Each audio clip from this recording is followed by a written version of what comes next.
Chapter 3503. What are these? Humin was puzzled. Some snacks that Lu Yin likes to eat. I found that she especially likes the nostalgic snacks from the 1990s, such as White Rabbit creamy candy and traditional Hawthorne rolls, so I went to the wholesale market to get them. I have to thank you on behalf of Yin. Humin smiled. You're welcome. Lu Yin is also my friend, and said shyly. Okay, leave them here. Yin will call me later, and I'll tell her. President Hua, can you tell me Lu Yin's phone number? I mustered up his courage and asked, although he didn't dare to call. Knowing the number gave him hope. And I'm sorry, I really don't know her phone number. She's the one who calls me every time. It's okay. Then I won't disturb you. Thank you, President Hua. After a few words, and put the things down and left. Humin looked at the sealed cardboard box and was too embarrassed to open it. He put the box in the cabinet in his office and thought that Yin would call him to tell him about it. However, Lu Yin had been very busy recently. After catching Xiao Nan in Thailand, she had to lure the big fish out. Therefore, she completely forgot to call her sister. After finishing all this, Humin felt like there was something he hadn't done. After thinking for a long time, he remembered that it was something Annie Su had asked him to do. So, he quickly picked up his phone and read the information about the girl Annie Su had sent him. Han Yueyao, female, 25 years old, graduated from the capital city dance academy. She was good at folk dance. She was 168 meters tall and weighed 45 kilograms. Her family lived in the west side of the capital city. Her father was a scholar and her mother was a middle school Chinese teacher. Her resume was ordinary and couldn't compare to Zheng Ro's. It seemed that the Su family didn't care about the identity of their future daughter-in-law as long as she was a girl from a good family. They could accept her if she didn't have a bad reputation. Humin, who always believed in horoscopes, checked the girl's horoscope and found that she was an archer. Humin smiled helplessly. He hoped that this girl will be able to interest Su Yu. Hopefully, Annie Su's efforts were not in vain.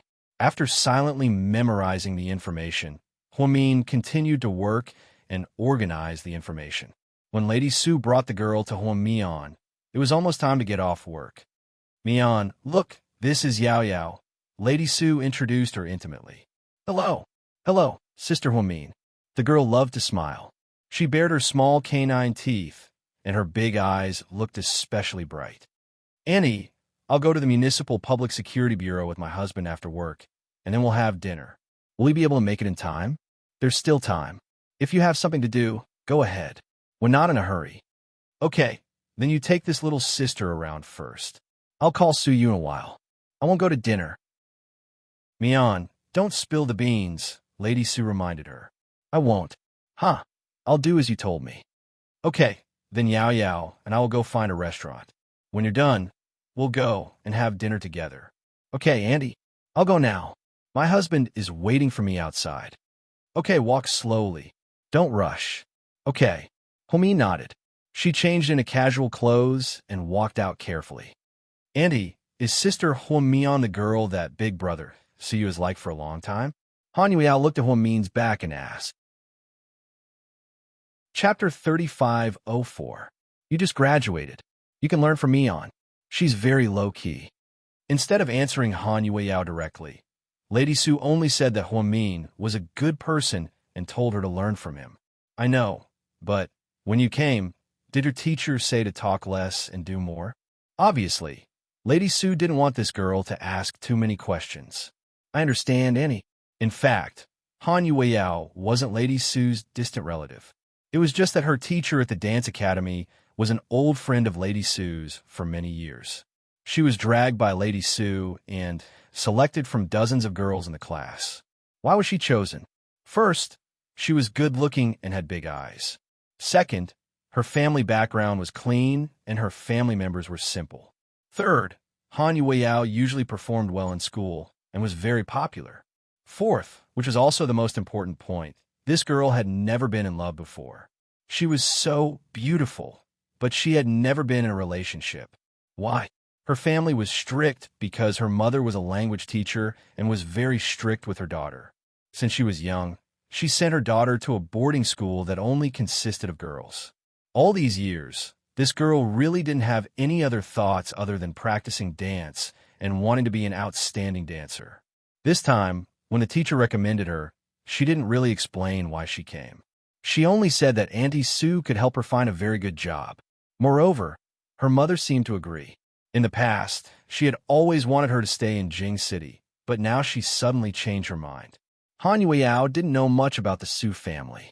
She only knew that Auntie Sue had a son who had his own company. His name was Su Yu, and he was older than her. On the way back from the airport, she chatted with the driver curiously. She didn't get any useful information. After all, the Su family's driver was very tight-lipped. In the end, out of curiosity, Han Yueyao searched online and even browsed the local gossip forum. Only then did she find out that Su Yu had liked a female doctor for many years.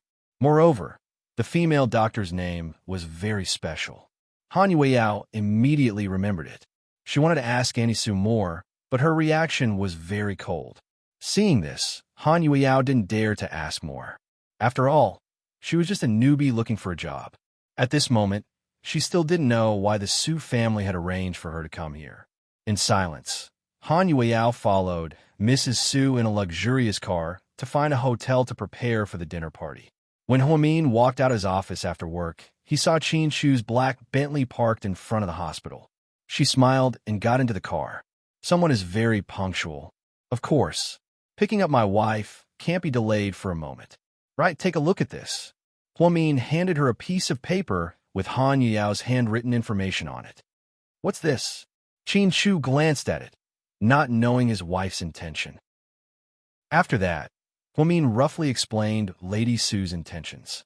Seeing that Zheng Ro was gone, Auntie Sue found another girl from somewhere, but she was afraid that Su Yu would object, so she came to you. Qin Shu finished Huamin's sentence. Yes, forget it. Although it's not very appropriate, we can't refuse Auntie Sue's request. The Su family has done us a great favor. These were Qin Shu's original words. He had thought Qin Shu would be unhappy or jealous. However, not only was he not jealous, but he also said the same thing as Huamin. Excited, Huamin put his arms around Qin Shu's neck. Honey.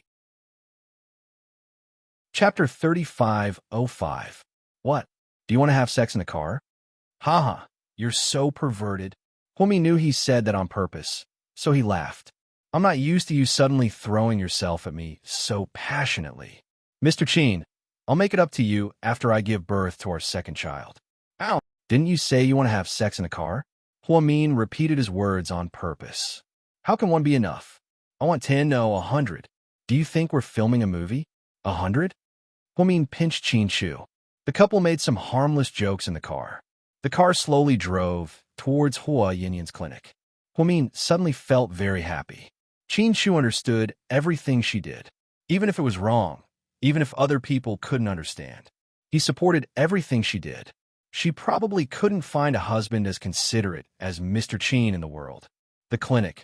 This place was actually a little more high-end than normal mental hospitals. The facilities for the patients were relatively good. Hua Yinyan lived here, and her expenses were always paid by Shen Mingxi. Gao Ran didn't like this woman and was afraid she would cause trouble. He especially told the people here to look after her. If Huamin didn't suddenly mention it, he would have left. Even Qin Shu had almost forgotten about Hua Yinyan. Qin Shu called Gao Ran, and Gao Ran told the leaders here. When the couple arrived, the person in charge came out to greet them warmly. Mr. and Mrs. Qin, Director Gao already called me. I'll take you in. Thank you. It's no trouble. Qin Shu held Huamin's hand and let go. The couple walked to the innermost room. This is the reception room. Have a seat. I'll tell the people to bring Hua Yinyan out. Okay. Huamin nodded. No matter what Hua Yinyan says later, don't get angry. You're pregnant. Qin Shu warned Huamin in advance. After all, she was pregnant, and that evil woman, Hua Yinyan, was capable of doing anything to hurt her. Qin Shu was worried that she would anger Huamin. I know, honey. I'm fine. If she's still crazy, I'll leave, Huamin promised. 10 minutes later, Hua Yinyan walked in with the help of 2 nurses. She looked really weak, probably because she didn't eat much. His entire body was extremely thin. Although he was thin in the past, he still weighed 50 kilograms. Now, she looked like she weighed at most 70 kilograms. The flesh on her face was almost gone. She was all skin and bones. Huamin was shocked by Hui Yinyan's current state. Maybe Gao Ran had told him that he was afraid she would hurt Huamin. Hui Yinyan's hands and feet were chained. She couldn't move freely. Hui Yinyan's miserable state made Huamin feel bad. After Hui Yinyan came in, she walked slowly with her head down. Then, she sat across from Qin Chu and Huamin. The chains were held in place by 2 nurses, so she could no longer move. Mr. Qin, Mrs. Qin, please talk. Call us if you need anything. Okay, thank you. After the nurses left, Huamin looked at Hui Yinyan and said, I heard you wanted to see me. Chapter 3506. Can we talk in private? Hui Yinyan asked. Her voice sounded old. Her eyes were unfocused. She looked like a patient who had suffered a mental breakdown. Qin Chu grabbed Huamin's hand and squeezed it as if to remind her that she couldn't. Huamin didn't answer. And then looked up at Huamin and then at Qin Chu. Don't worry. Even if I didn't have these chains, I'm still weak and powerless. I don't have the strength to harm Huamin. Didn't he tell you about my condition? He did. That's why I came to see you, Huamin said calmly. So, can a man not be present when 2 women talk? Don't tell me. You can't even make this kind of decision? Is your husband that strict with you? Hui Yinyan smiled. You're trying to goad me into leaving. What are you up to now? Qin Chu looked at Hui Yinyan with disdain. He didn't sympathize with her at all. No, President Qin, you're thinking too much. I'm just a prisoner. What tricks can I play? Honey, you can go out first. I'm fine. Gao Ran said there are surveillance cameras here. Wait for me outside. You can come in if something's wrong. Will it work? Qin Chu was a little worried. It's fine. I know what to do. Huamin hid acupuncture needles in her cuffs. They had been soaked in anesthetic. She was no longer a doctor who could be bullied easily. Ever since Hua Xiqian brought back a little girl from the island where he imprisoned her. Even if there were 10 Hua Yinyan, Yinyan wouldn't be a match for her now. Therefore, Huamin was confident that he would be fine. That was why he agreed to Hui Yinyan's request to talk to her alone. Seeing Huamin's insistence, Qin Chu nodded and walked out. Before he left, he reminded her to be careful. After Qin Chu left, Huamin glanced at Hui Yinyan. I've done as you requested. Can you tell me now? Where is Hua Xiqian? Does it have anything to do with you? I want to ask him if he's dead. He caused us to be in this state. I hate him. He's not dead. He's gone missing. He's not here anymore. Missing? Hui Yinyan looked a little surprised. You don't need to know these things, and I won't tell you too much. Are you done? Other than Hua Xiqian, don't you want to ask about something else? For example, Tian Tian? Hee, is there a need to ask? Is Tian Tian still my daughter? Isn't she Shun Mingxi's daughter? Hui Yinyan sneered. You should be glad that he raised you as his daughter. Otherwise, Tian Tian's fate would have been completely destroyed in your hands. Yes, I don't have the right to be her mother. I know, but what's done can't be redone. Even if you ask me to reflect on my mistakes every day and eat pills of regret, it's useless. So what's your purpose in meeting me? Huamin, I want to be euthanized. What did you say? Huamin was a little shocked. You're a doctor. I know your hospital has it. You have the right to make this decision. Whether it's Gao Ran, Qin Chu, or Shun Mingxi, these men can't go against your opinion in the end. As long as you agree, it'll be fine. Do you want to die? Yes. Isn't it better to die in my current state? Then why don't you die on your own? No one's stopping you. You could just hit your head against the wall. Why are you asking me for euthanasia? If you die, you want me to take the blame? Do you think I become stupid because I'm pregnant? Do you think I'll agree to your scheming request? Huamin sucked in a breath of cold air. He felt that this woman was really scary. In China, euthanasia was illegal. Even doctors and hospitals weren't qualified to perform euthanasia on people. Chapter 3507. I just want to die. Then you should die. Help me. Well, Yin Yin looked up at Huamin. Why should I help you? I saved your daughter before. Hua Yin Yin shamelessly brought up the past. I'm sorry. You've already used up all the kindness I've shown you. You can't threaten me with this for the rest of your life. Huamin flatly refused. Huamin, Your surname is also Hua. So what? Huamin raised his chin and waited for her to continue. You used to be a member of the Hua family. I'm Hua Xiqian's real daughter, but I didn't get a single cent of the Hua family's assets. I don't want to pursue the fact that you and Hua Xiqian plotted against us, but do you have a conscience? Aren't you saying the opposite? Who's the one with a conscience? Do you want me to die? Hua Yinyan's eyes were filled with hatred. You're the one who wants you to die. Don't you understand? Don't blame others for all your tragedies. That's the saddest part about you. I want euthanasia, but you won't give it to me. Fine, how about this? I don't want money or anything valuable. Just let me go. I know you have the ability to do that. You can arrange for me to go abroad. I don't need to go to places like the United States or Europe. I just want to go to Thailand, Malaysia, or Vietnam. I'll find a way to survive and save enough money. Then I'll go to Singapore to see my daughter. Huamin, you know very well that I'm not mentally ill. Your beloved husband is just afraid that I'll hurt you. So he colluded with the police to bully me. You're pregnant now. Don't you want to accumulate good karma for your child? Aren't you afraid of retribution for being so ruthless? Hua Yinyan was emotionless as she said this calmly. Huamin knew that she was sober at this moment. Of course I know you're not mentally ill. You're just seriously twisted, Huamin said. It's all your fault. If it weren't for you, I'd still be the young lady of the Hua family. I wouldn't have become like this. I don't think we need to talk anymore. Seeing that Hua Yin was still talking about this, Hua Mian stood up and walked out. There was no point in this conversation. Hua Mian, either let me die or let me go. Otherwise, I'll haunt you as a ghost. Hua Yin cursed him. Hua Mian didn't stop walking. Are you okay? Qin Shu hurried over to support her. I'm fine. Hua Yin shook her head. Let's go. 2. Okay. The couple left the clinic and sat in the passenger seat. Huamin lowered her head as if she had a lot on her mind. Mian, don't be shaken. She's just taking advantage of your softness. Qin Shu tried to persuade her. I know I didn't agree to her request. You didn't do anything wrong. Bad people deserve to be punished. Honey, yes, I didn't agree to any of Hua Yinyan's requests. I don't plan to see her again. I don't care if she's dead or alive. Huamin seemed to have made up her mind. She didn't relent this time because she realized that Hua Yinyan had completely turned into a demon and was incurable. Okay. Qin Shu was pleased by Huamin's words. Then, Huamin took out her phone and called Suyu.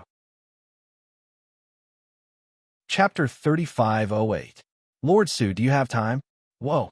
Dr. Hua, what's your order? I'll treat you to dinner. Do you want to come? Ha! Treat me to dinner? Did the sun rise from the west?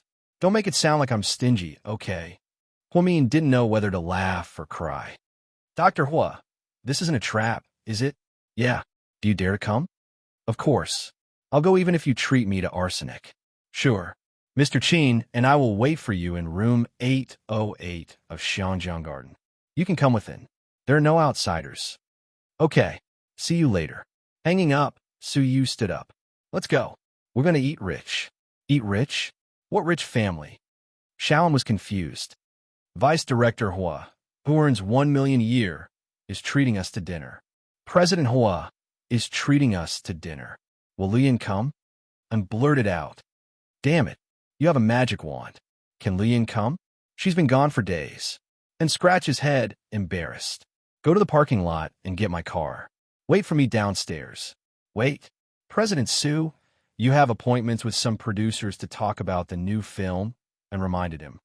Tell them to postpone it. It's okay. They made appointments a week in advance. Then I'll go find them after dinner. Take them to Seductive Fox. I'll be there later. Okay. And knew that as long as it was about Dr. Hua, his boss would be more proactive than anyone else. Xiangjiang Garden Hotel was chosen by Lady Su. The whole hotel was decorated in the Chinese style. It was elegant and quaint. Lady Su left Han Yue out here and left in the driver's car. When Huamin and Qin Shu arrived, they saw Han Yue waiting in the lobby. On the way, Huamin had already briefed Qin Shu on the matter. Mr. Qin didn't have any other thoughts. He just felt indebted to Su Yu, so he had to help Lady Su. Sister Mian, is this your husband? Yes. Wow, you're so handsome. The little girl was still young, but she didn't have a filter on her mouth and was immediately infatuated. But even so, Huamin felt that he was quite magnanimous. It was better than having any thoughts behind his back. Let's go in. They'll be here soon. All right, Miss Han, Huamin said. You could just call me Yao Yao.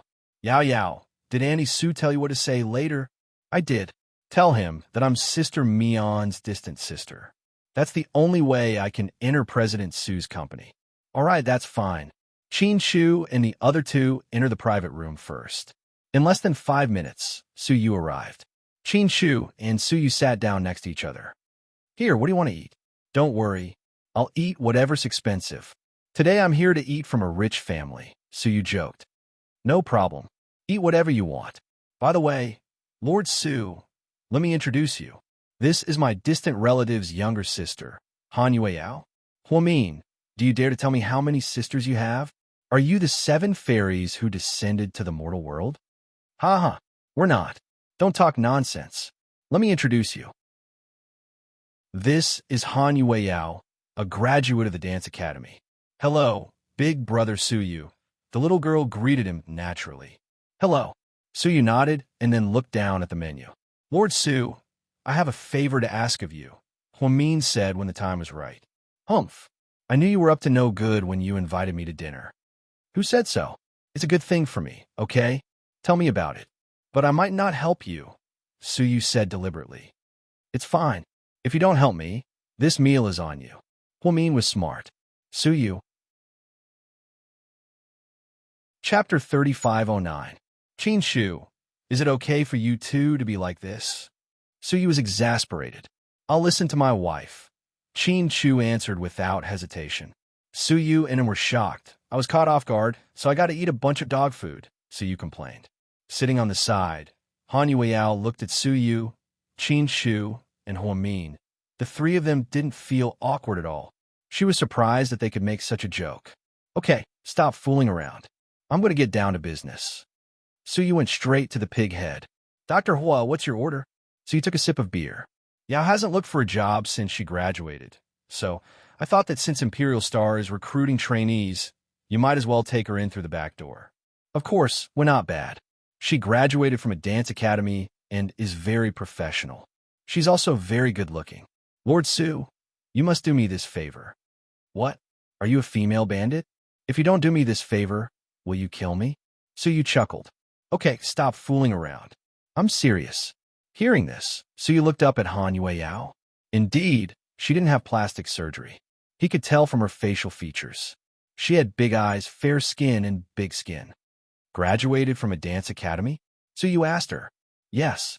How old are you? 25, Han Yueyao answered immediately. What dance did you learn? Folk dance. Oh. Su Yu nodded.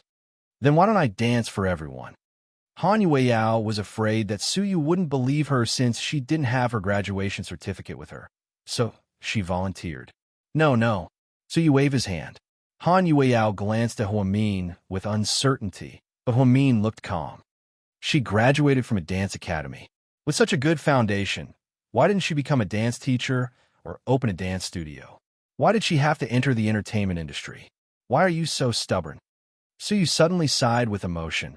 Han Yueyao was slightly surprised. She had long heard that the entertainment industry was a big dive vat, but why were there still so many parents sending their children into it? So much so that they did not hesitate to spend a lot of money to nurture him? Wasn't it all for fame and fortune? The current situation was that if a celebrity became popular, they would earn more money than a scientist. Endorsement fees were easily in the tens of millions. That was a number that many people could not earn in their lifetime. However, it was quite strange for Su Yu to say these words. Of course, Su Yu said that out of kindness. He really thought Han Yueyao was Huamin's relative. Huamin was afraid that he would be exposed, so he immediately explained, being an actress is Yao Yao's dream. It has nothing to do with money or fame. Besides, it's precisely because I'm worried about the unspoken rules that I'm sending her to you. Can you help me take care of her? Who would dare to cheat on Mr. Su's relative? Am I right? Huamin, you're really something.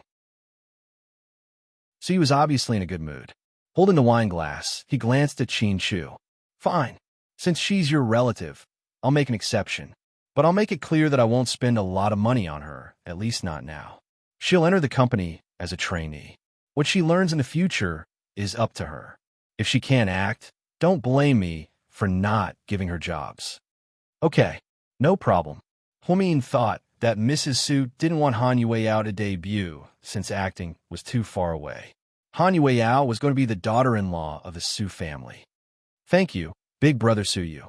Hearing Su Yu's words, Han Yueyao was very happy. Will our company provide food and accommodation? Where will I stay tonight? Han Yueyao asked, blinking her big eyes. Chapter 35:10. It was her first time here, and she didn't have a place to live.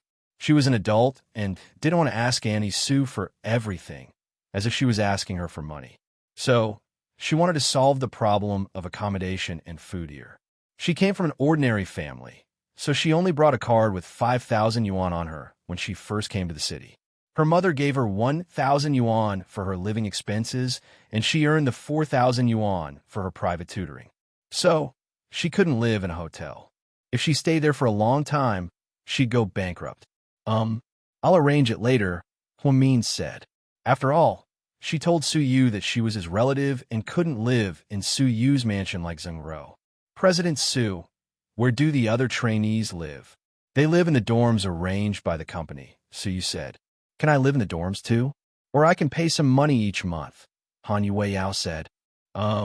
Su Yu looked at Huamin and didn't know what to do. I don't think it's a good idea to live in the dorms. I'll rent a room for you, Yao. Huamin was embarrassed, afraid Auntie Su would be unhappy if he neglected the girl. He wanted to pay for the girl's accommodation. Sister Mian, I'm not that precious. I lived in a 6-person dorm in the dance academy.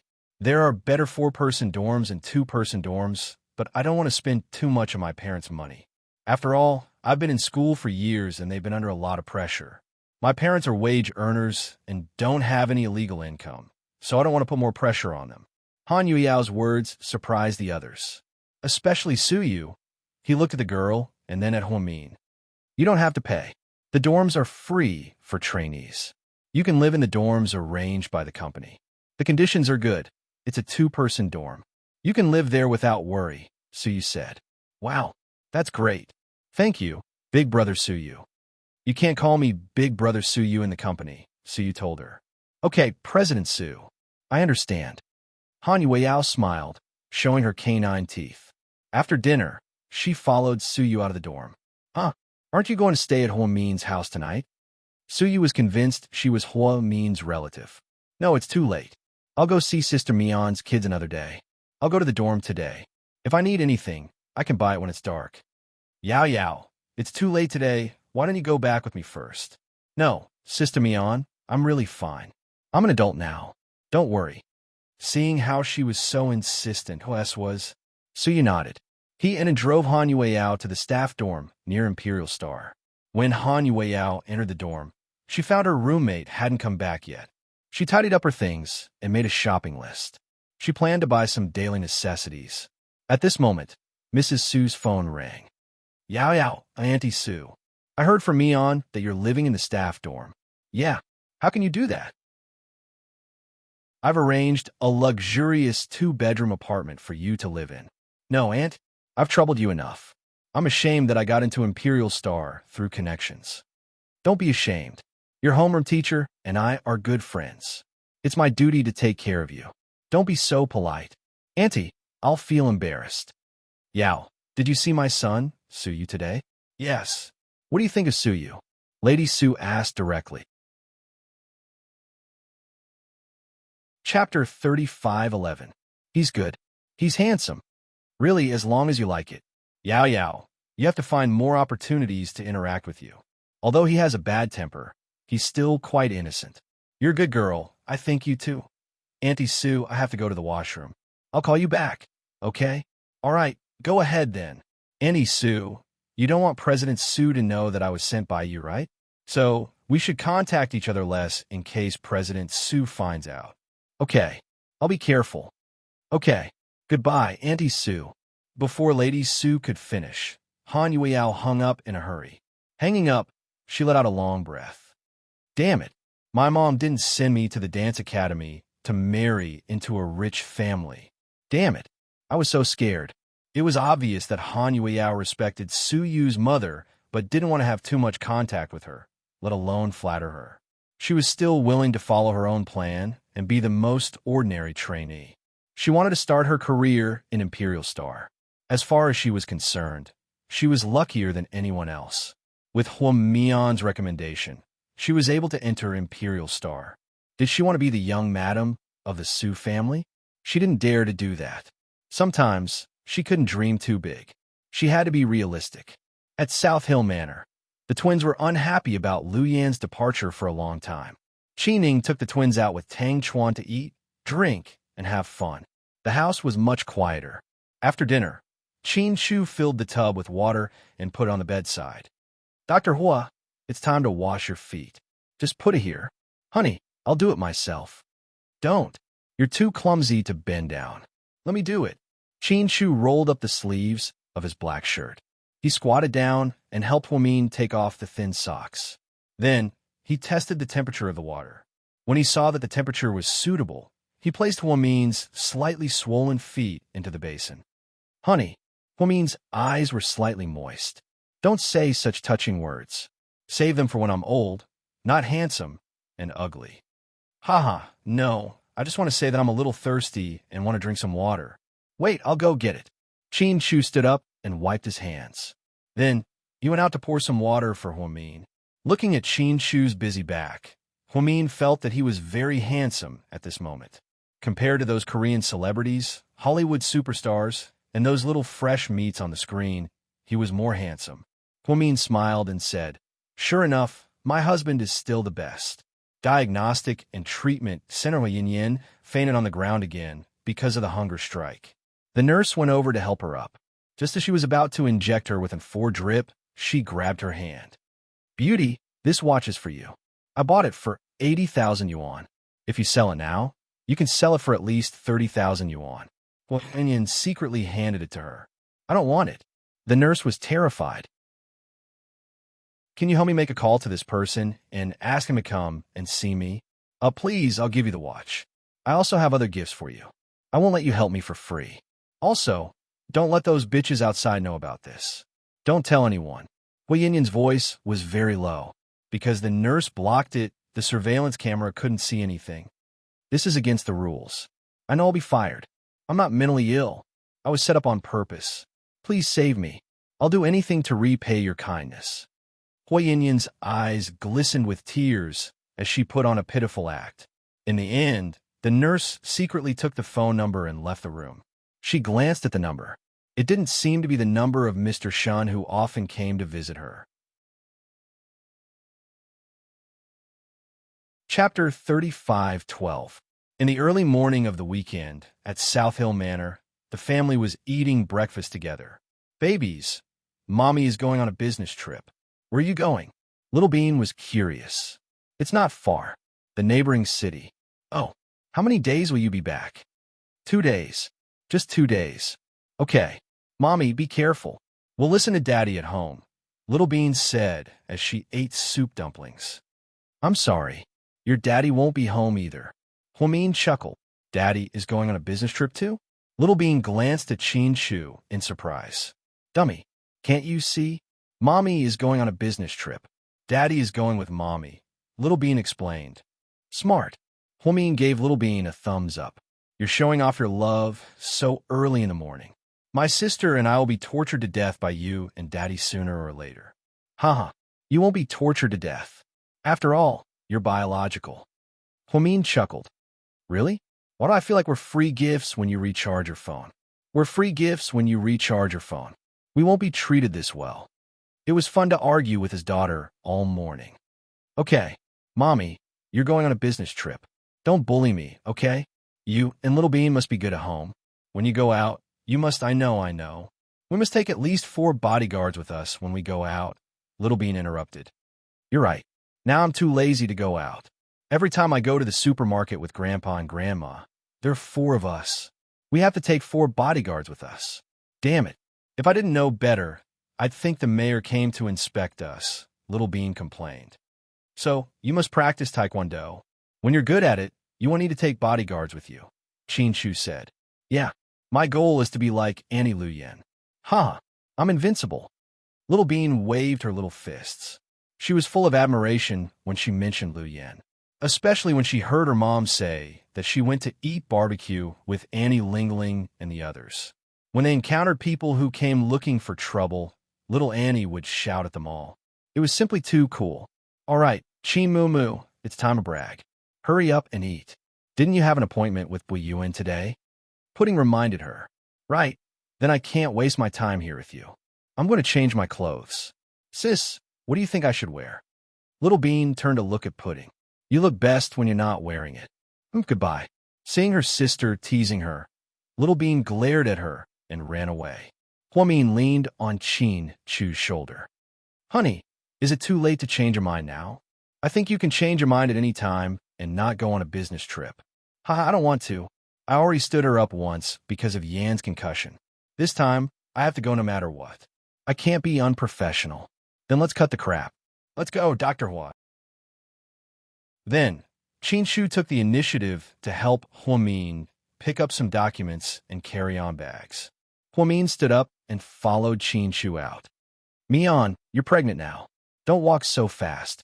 Be careful, her mother-in-law reminded her. I know, Mom. At Gao Ran's house. It was the weekend, so the family of 3 was quite free. Mr. Gao, young Master Gao, breakfast is ready. Come down and eat. Zhu Lingling yelled into the room. The father and son immediately put down the game in their hands and walked out lazily. Son, we're both off today. Why don't we go play basketball with Dad?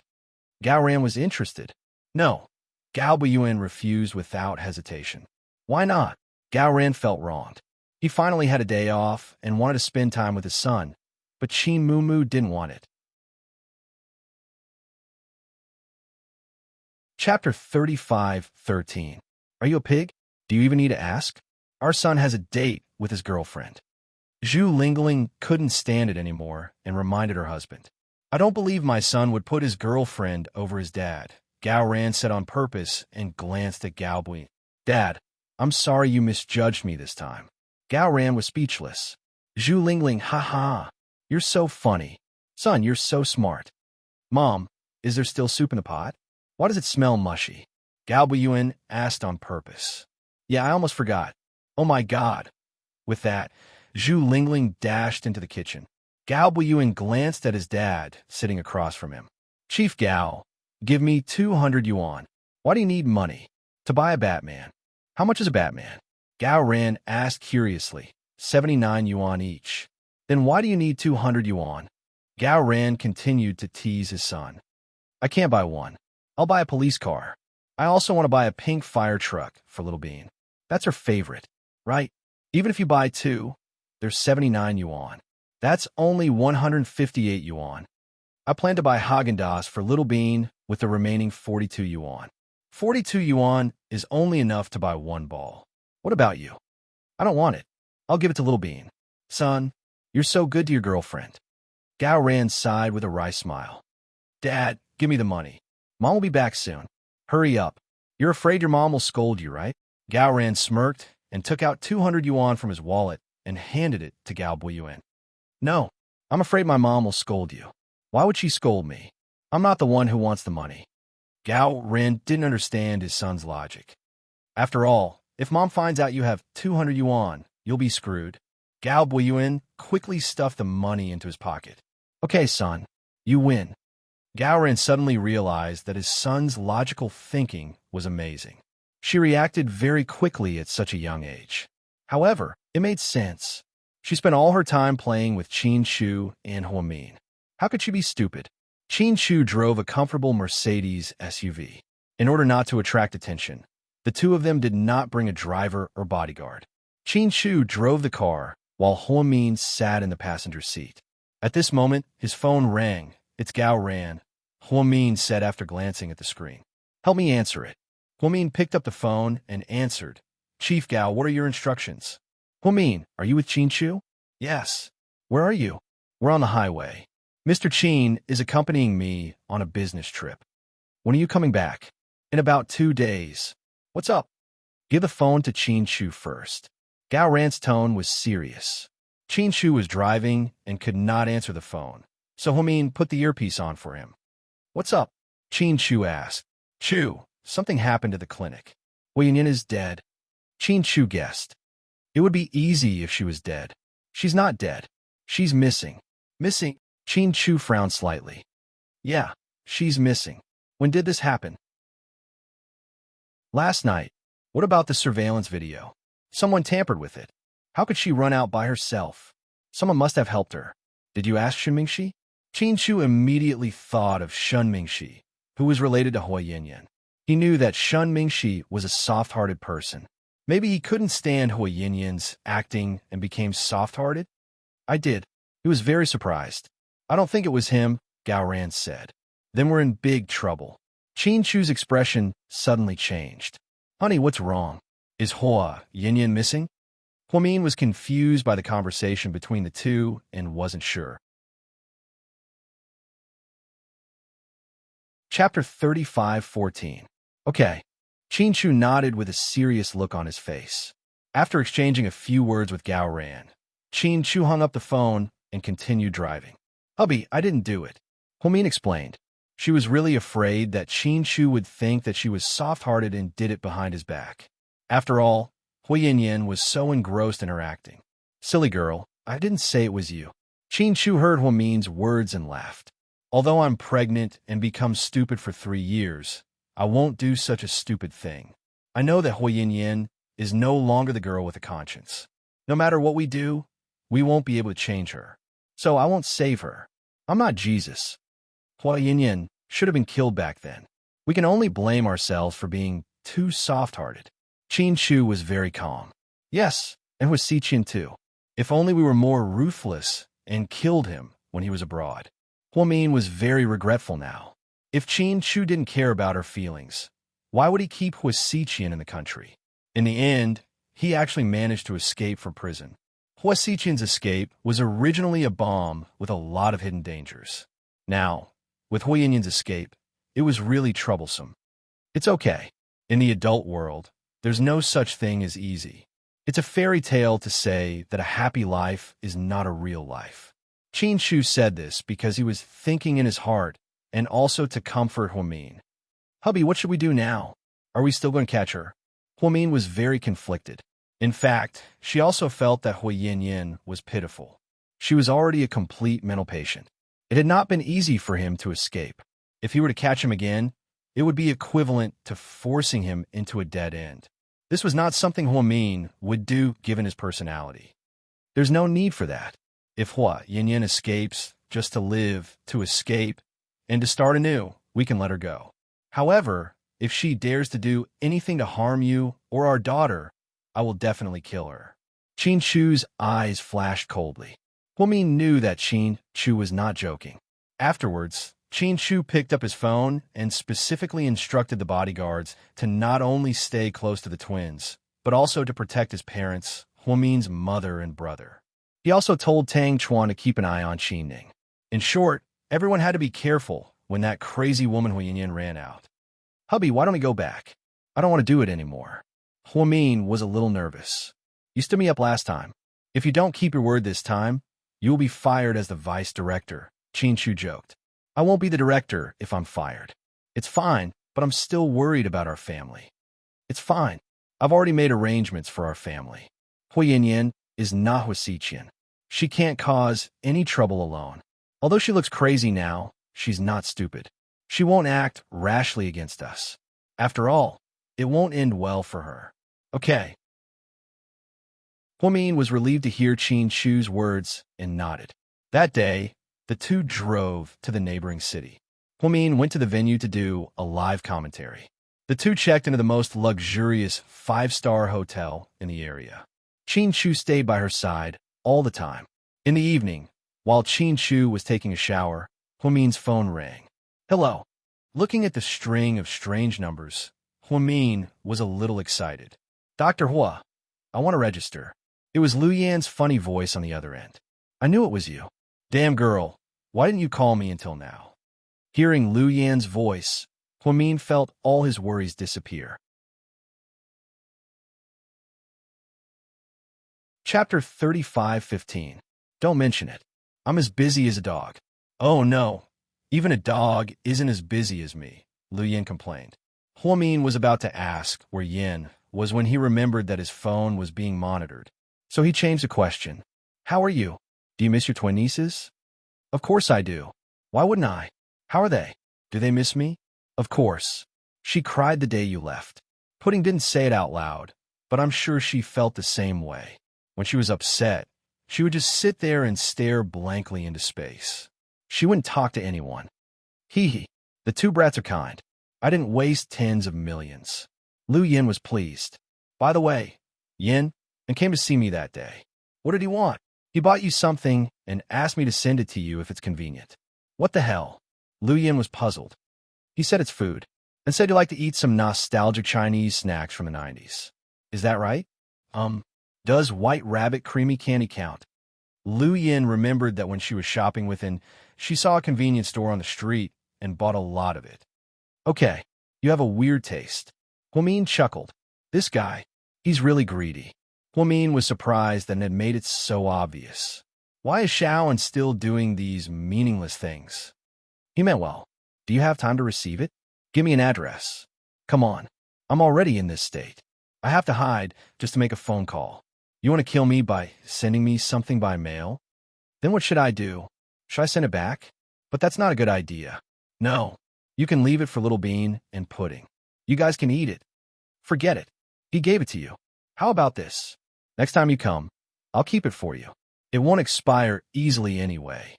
Dr. Hua, you said that because you wanted to visit you in China, right? Lu Yin was smug again. What do you think? Haha, sister, I know you miss me, but I have something to deal with now. I really can't go back. Just then, Huamin was about to speak when he heard a voice say, Boss, young Master Qiao is calling for you. Yin, are you with Qiao Fei? Yes. Then I'm relieved. All right, that's it then. Sis, I'm going to get busy. Talk to you later. Then Lu Yin hung up. Huamin seemed to have gotten used to Lu Yan's impulsive behavior. He was always thinking about her. However, he knew that his sister was a female bandit, so he didn't have to worry about her. After hanging up the phone with Yin, Huamian still felt like she hadn't done anything. After thinking for a while, he finally remembered that he wanted to send a WeChat message to Han Yueyao and ask her how she was doing. After all, Auntie Sue had asked her to take care of her. The two of them had secretly added each other on WeChat before dinner that day. Huamin opened his WeChat and found the girl's profile picture. She was a cute little bunny with a red face. Her name was funny. It was Wang Zai Little Bun. Huamin, Yao Yao. Han Yueyao, Sister Mian. Han Yueyao replied instantly. Huamin, you're still awake, right? I didn't disturb you? Han Yueyao, no. I usually sleep late. Huamin, how was your dorm last night? Han Yueyao, it was great. The dorm at Imperial Star is luxurious. 2 people share a room. It's very luxurious. But my roommate didn't come back last night, so I didn't see her. Huamin, are you scared? Han Yueyao, no. Haha, I'm not a kid anymore. Huamin, okay, that's good. Did Su Yu contact you later? Huamin vaguely remembered that Su Yu and Han Yueyao had added each other on WeChat after dinner. Of course, Su Yu did it for Huamin's sake. Otherwise, he wouldn't have added a girl he didn't know. Han Yueyao, no. Huamin, it's okay. Don't worry. Su Yu is usually very busy. You can talk to him more. Han Yueyao, Sister Mian, do you think Su Yu and I are suitable? Chapter 35:16. Huamin was surprised by the girl's sudden question. He hesitated for a moment. Huamin said, Of course. Didn't you see how much Mrs. Su likes you? Han Yueyao said, But don't you think it's inappropriate for our families to be incompatible? Huamin said, In this day and age, who cares about matching families? Han Yueyao said, Sister Mian, to tell you the truth, I think the words left by our ancestors are quite reasonable. Su Yu and I are very different in all aspects. I know we have different interests, so we can't get along well in the future. Huamin said, Who said that? I'm just a girl from an ordinary family, but my husband is from a rich family. Look at us, aren't we? Our children are all grown up. Huamin said this to encourage the girl because he found the girl's attitude was a bit negative. Han Yueyao said, Sister Mian, you and your husband are childhood sweethearts and have known each other since high school. After so many years, you two are like family. It's different from my situation with Suyu. I'm just a girl who just stepped out of society. How can I match up to Mr. Su, who's from an illustrious family? Huamin thought for a while and replied to her. Huamian, Yao, let me tell you something. Don't you want to listen to me? If that's what you want, why did you come here? Don't you know that you're Mrs. Su's future daughter-in-law? She wants you to date Suyu. Otherwise, why do you think they're working so hard for you? Han Yueyao said, Sister Mian, I'm not angry. Han Yueyao said, Sister Mian, I'm not angry. I understand your question. In fact, I plan to tell you later, but since we're talking about this topic, I'll tell you the truth. Maybe many women dream of marrying Suyu, but that's not true love. It's not marrying Suyu, it's marrying the Su family. I don't like this kind of life, but for a girl like me who just graduated and has no background and connections, this is another opportunity. So, I think, she paused purposely. Huamin suddenly understood. You want to take this opportunity to enter Imperial Star and become a star? Huamin made a bold guess. That's right. That's what I think. Why is it so important to be a celebrity? It's not easy to get flowers and applause. There's a lot of darkness behind it that you can't see, Huamin advised.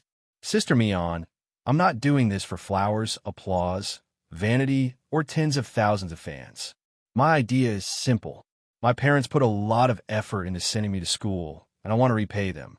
But with my qualifications, if I go out and look for a job, I'll only make a few thousand yuan a month.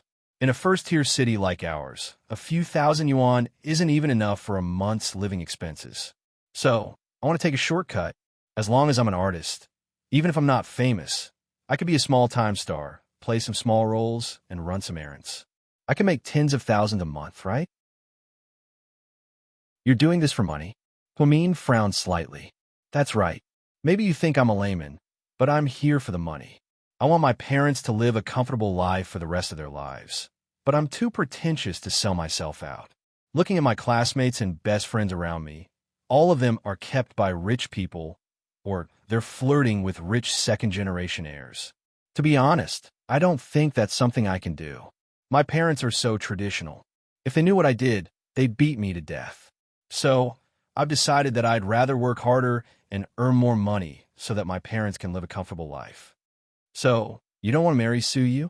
Huamin finally understood her original intention. Of course, he was shocked. Chapter 35:17. Sort of, Han Yueyao admitted frankly. But as Suyu's friend, Huamin felt uncomfortable. Yao, you're using Annie Su. Do you know that? Sister Mian, Annie Su is using you too. Huamin, she knows Suyu likes you, but she still persuaded you to introduce other girls to Suyu. She knows that Suyu will listen to you and give you face. You know it, right? It's different. I owe the Su family a favor. Sister Mian, don't take it too seriously. There are no fixed rules in life. If you know the result, you won't do it. Don't worry about it. I don't have any improper thoughts about Suyu. I'm young, but I know who I am. I don't want to do things that are beyond my ability. Now that I've entered Imperial Star, I want to work hard to make money. I won't do anything to hurt Suyu. Don't worry about it. And you've done everything you should do. You should have told Annie Su. As for what Annie Su thinks, it's not something she can control. Tell me, am I right? The 25-year-old Han Yueyao's thoughtful words surprised Huamin. At first, he thought the girl was a good girl. At least she didn't play any tricks at the dinner party. But now he knew the girl was smart and knew what she was thinking. If you put it that way, I understand. Huamian didn't say anything else. Sister Mian, thank you. Whether it's Annie Su's request or not, I want to thank you for giving me the opportunity to enter Imperial Star. I'll work hard. Good luck. After the simple conversation, Huamin had mixed feelings. When Qin Chu came out of the shower, he saw Huamin in a daze. What are you thinking about, Dr. Hua? Honey, what do you think of Han Yueyao? Han Yueyao? Qin Chu never paid attention to people he didn't care about, so he didn't remember her name. She's the girl who had dinner with Suyu yesterday. Annie Su brought her over. Or, I can't tell. After all, we've only known each other for a short time. What's your first impression? Huamin believed that Qin Chu had seen a lot of people. He would definitely be able to tell something from his first impression. My first impression of her was okay. She didn't talk much and didn't interrupt. She had a good upbringing and didn't try to impress Su Yu. Overall, she was okay. Qin Shu commented on Han Yueyao's performance that day. What's wrong? Is there something wrong with this girl? No, I think this girl is quite good. What do you mean by good? Qin Shu leaned against the headboard and chatted with Huamin. I just think she's good at first impression. If she could get along well with Su Yu, she'll be a good choice. Then Zheng Ro is out of the game, right? Zheng Ro. I'm not sure. The girl looks okay, but I feel something is wrong. It's just a feeling. I can't put my finger on it. Huamin compared the two girls carefully and found he felt more comfortable when he chatted with Han Yueyao. The next morning, Qin Shu accompanied Huamin to the hospital they worked with for inspection. They went there too early, and the doctors and nurses had just started work, so no one noticed them. The moment they walked in, they heard some young nurses gossiping at the reception desk. Have you heard? The deputy director of the Southern District of Sea City came to a meeting yesterday. I heard that she brought a very handsome man with her and followed him closely. Do you think it's her gigolo?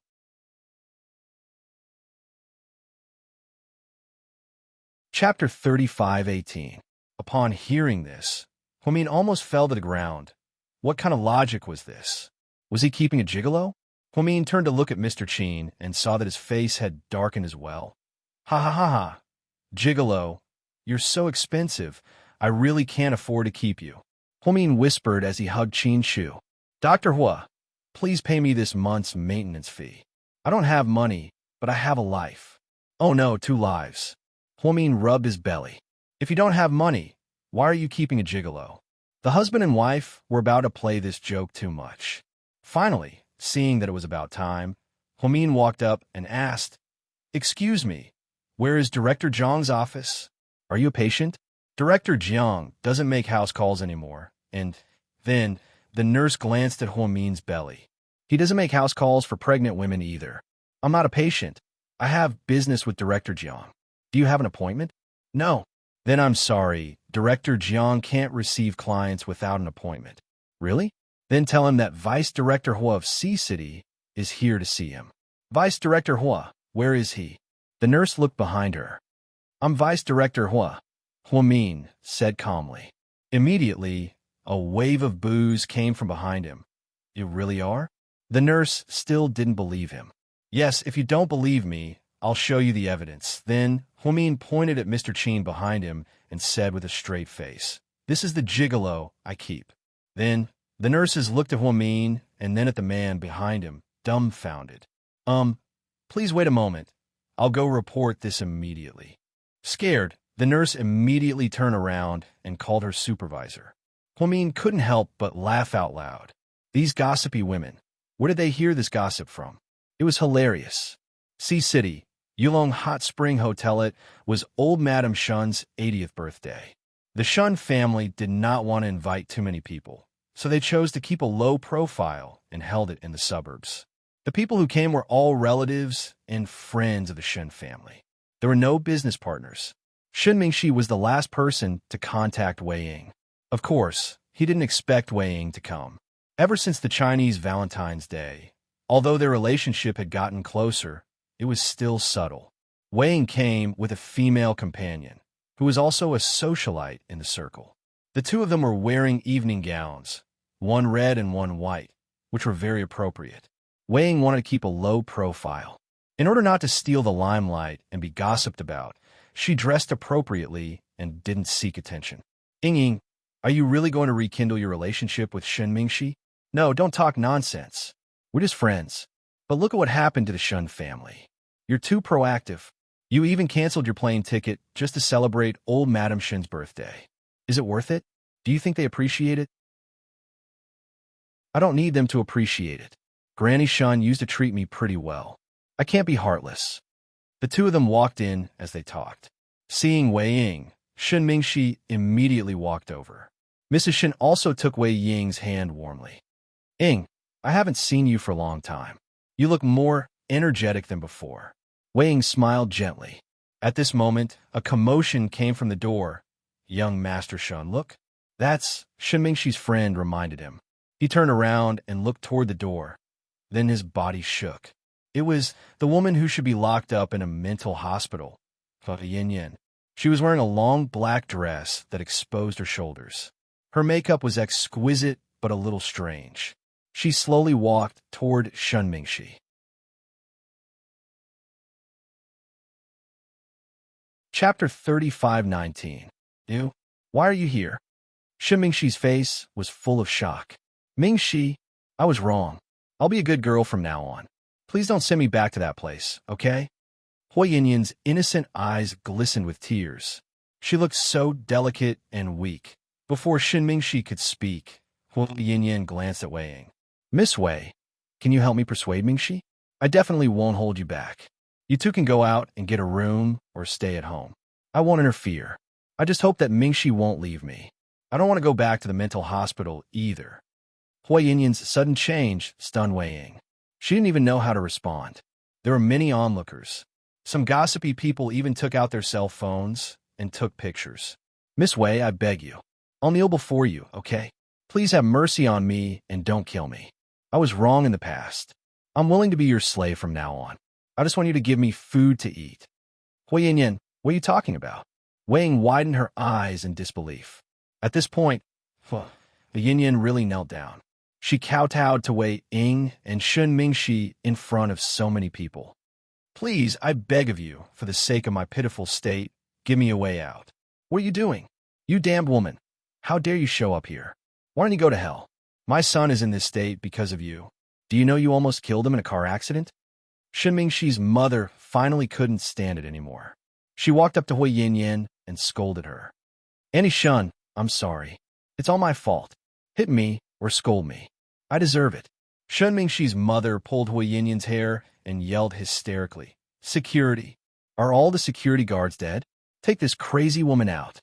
I'm not mentally ill. Why is your Shin family so cruel? Why do you have to lock me up and force my daughter to go abroad? Why won't you even let the child go? Hui Yinyan cried as she spoke. Wei Ying was infuriated by Huang Mian's lies. Hui Yinyan, do you have a conscience? Your daughter is going abroad to study, and her school fees are in the hundreds of thousands. Mingxi is the one who paid for it. He treated you and your daughter so well, and now you're accusing him of it. There's a saying that is true. Great kindness makes great enmity. I think Mingxi is too nice to you, and that's why you're bullying him so recklessly. Wei Ying thought Shun Mingxi's attitude was too soft. That was why Hui Yinyan, the scum, was still alive. If Qin Shu and Su Yu had the same temperament, they would have killed Hui Yinyan a long time ago. Miss Wei, you're right. I won't argue with you.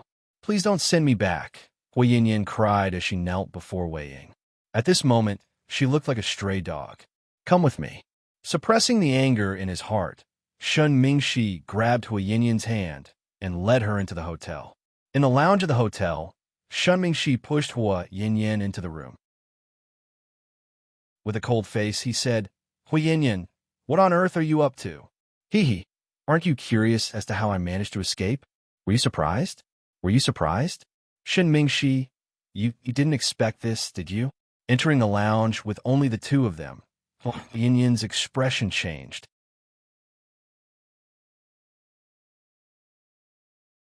Chapter 35:20. What on earth do you want? I want you to suffer for the rest of your life. Hearing Hui Yinyan's vicious words, Shun Mingxi threw his head back and laughed. Good, very good. What are you thinking? Hui Yinyan stared at him coldly. The story of the farmer and the snake. As expected. Hui Yinyan, you're heartless. When the Hua Xiqian family fell, you were kicked out of the family by Hua Xiqian. You married an old man in a hurry and gave birth to a child. Then, you were betrayed and went to work as a salesperson. I saved you and your mother out of kindness. I didn't expect you to repay my kindness, but I didn't expect you to bite the hand that feeds you. Shun Mingxi, don't you understand? If you weren't weak and went to sue you, we wouldn't be where we are today. Why did you betray me? Betray you? No, I betrayed an evil force. Hui Yinyan, I'm a normal person. Although I'm not a kind person, I'm not evil either. The things your mother and brother did were unforgivable. All I can say is that I did what I should do. You're my man. Shouldn't you be on my side? Hui Yinyan retorted loudly. Just because we're together, I have to protect you even if you commit murder and arson? Isn't that the case? Ha ha ha, what a logic. Shen Mingxi laughed bleakly. I'm telling you, since I've escaped, I'm definitely not going back.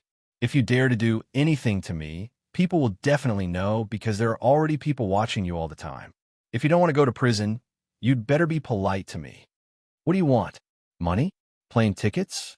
House? Car? Passport? Are you looking for Tian Tian in Singapore?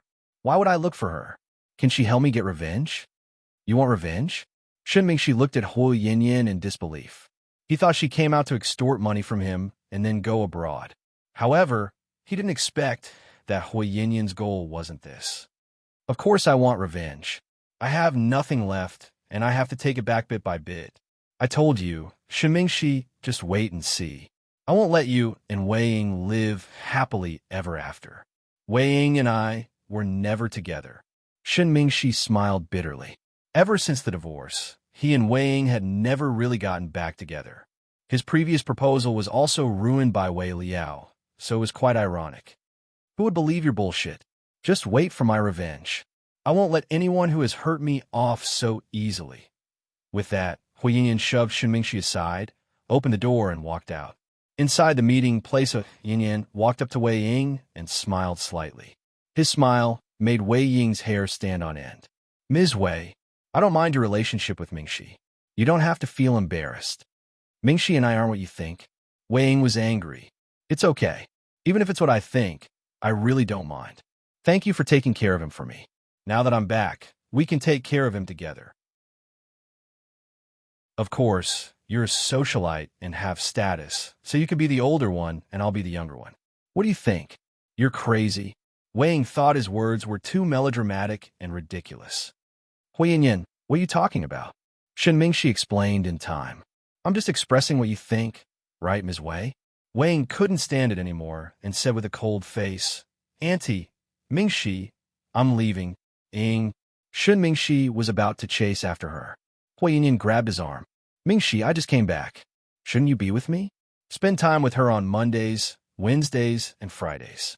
Tuesdays, Thursdays, and Saturdays are mine, okay? Chapter 35:21. Huo Yinyan, you're crazy. Ignoring everyone's strange looks, Shen Mingxi pushed Huo Yinyan away roughly and immediately got up to chase after Wei Ying. He didn't want Wei Ying to misunderstand. At the hotel, Ying, let me explain. No need, I understand. She definitely wasn't released by you. Yeah, I was shocked to see her too. People like Huo Yinyan are crazy. My brother is right. You were soft-hearted and took care of her and her mother, but now you've gotten yourself in so much trouble. Mingxi, you can't be too soft-hearted. Otherwise, you'll be too nice. Yeah, I admit it was my fault. It's no use apologizing to me. Think of a way to solve your problem. Little Ying, then we sorry. I'm tired. I'll go back now. Bye. When Wei Ying saw Huo Yinyan, she suddenly felt a headache coming on. All the unhappy memories of the past came to her mind. For her, they were the worst memories of her life. When they had dinner together, she had heard her sister-in-law, Jiang Xiaowei, and Huo Min talk about it. Huo Yinyan was a hopeless person. Shen Mingxi didn't dare to take responsibility for everything. If it weren't for Shen Mingxi, Huo Yinyan and the baby would have died under Huo Xiqian's claws. So much trouble wouldn't have happened. Now, not only Huo Yinyan, but her daughter also treated Shen Mingxi badly. Wei Ying suddenly felt very tired. Why was the man she had loved since she was a little girl like this? Why didn't Huo Min and Qin Chu, who had been married since they were little, have such problems? She felt very tired. She admitted that she still loved Shen Mingxi and couldn't forget everything that had happened between them. However, Huo Yinyan's incessant pestering exhausted Wei Ying both physically and mentally. She felt indescribable despair. After Wei Ying left, Huo Yinyan left before the security guards came to chase her away. The Shen family's birthday banquet was originally going well, but it was ruined by this woman. They were also very angry. On a secluded path near the hotel, a black BMW X6 was parked there. Huo Yinyan put on her sunglasses and got into the car. How is it? The man asked. Of course there's no problem. Everything is going according to plan. Not bad. It seems that I didn't save you for nothing. After all, I risked my life. If Qin Shu knew about this, I would have to bear the consequences. Hui Yin smiled. Don't worry, I won't let you make a loss. You saved me, so it's definitely worth it. They all say that you're mentally ill, but why do I feel that not only are you not ill, but you're also very smart? They wanted me dead, so of course they slandered me. I'm not mentally ill. I'm very sane. But I have to remind you that it's not my job to deal with Qin Shu and Huamin. I won't help you. Hearing the man's words, the Yin sneered in disdain. Of course I know. I don't need your help. Huamin, I don't have the ability to deal with him now. Wait until I deal with Shun Mingxi. At the headquarters of Imperial Star, when Suyu was about to get off work, he happened to pass by the trainees' dance studio. More than a dozen girls were practicing in the studio, wearing the same clothes. But Han Yueyao stood out among the girls. Even without makeup, she was still very pretty. President Su, how are these new girls? Suyu asked. They're talented and hardworking. When the preliminaries begin, we'll know their true abilities. Are there any new girls who perform particularly well? Yes, President Su. The girl in the middle of the first row is the captain of the new girls. She's been here for almost 2 months. Her name is Gao Yeruo. She's obviously experienced and smart with good potential. The new girl yesterday is Han Yueyao. Yes, I should call her Han Yueyao. She's good at dancing and a fast learner. She's also very pretty. So you stood outside the glass door, deep in thought, and looked inside. Chapter 35:22. When Suyu looked inside, the girl happened to look outside as well. When their eyes met, Han Yueyao quickly turned her head away. At this moment, Gao Yeruo saw them and looked at the door warily. When she saw Suyu, she was surprised. Then she turned her head and asked Han Yueyao, "Do you know President Su?" "No," Han Yueyao refuted calmly.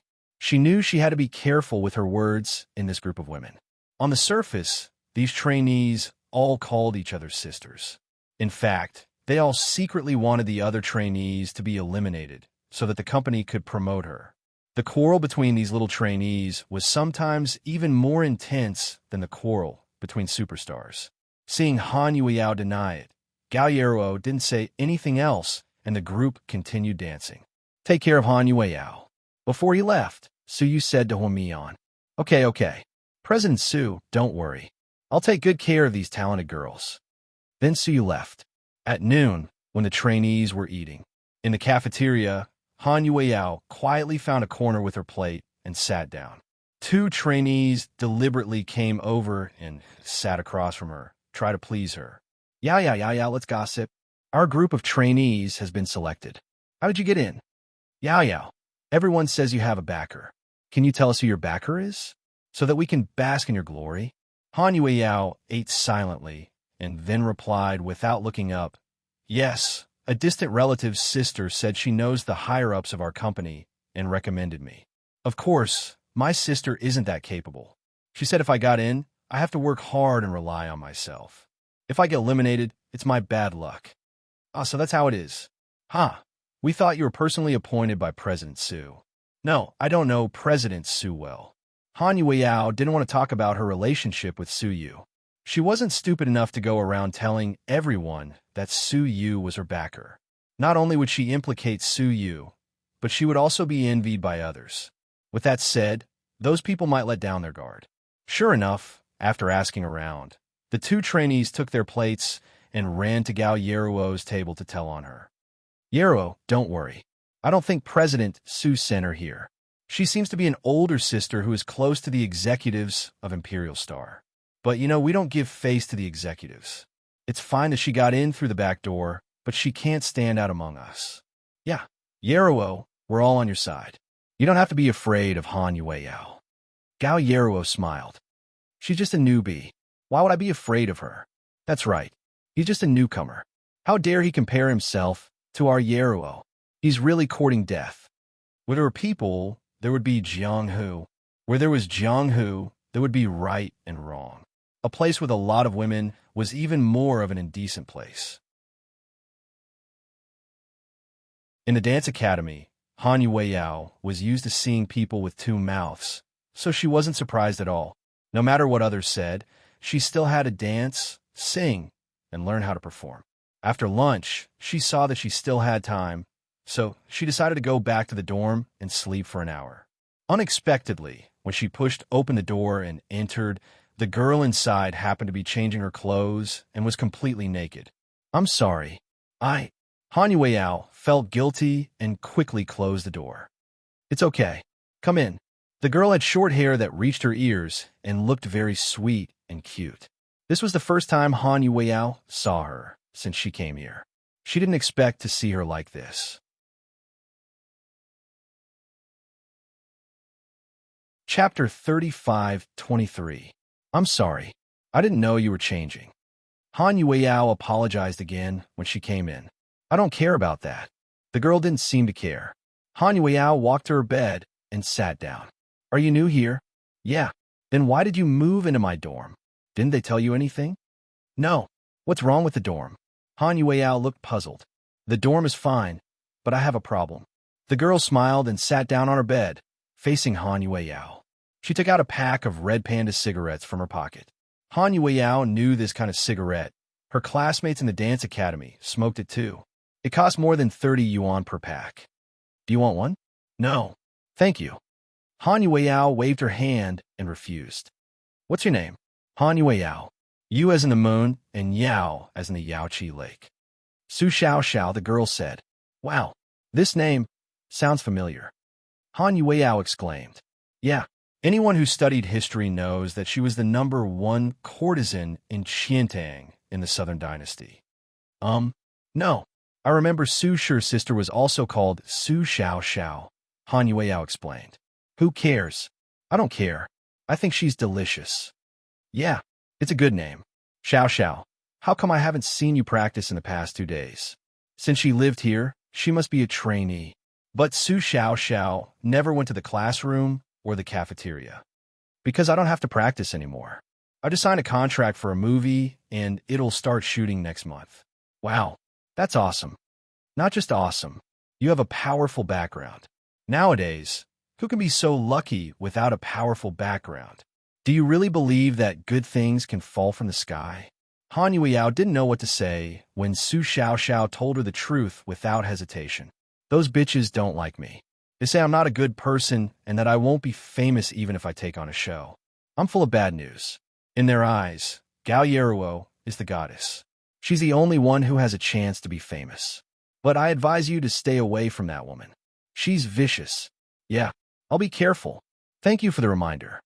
At this time, Su Xiao Xiao had almost finished her cigarette. She threw it on the ground and stepped on it. Then he got up and picked up his coat. I'm going out. Are you coming back tonight? She asked casually. I'm not coming back. You can lock the door yourself. I have some makeup products on the table and some imported facial cleanser. You can use them all. No need, I brought my own.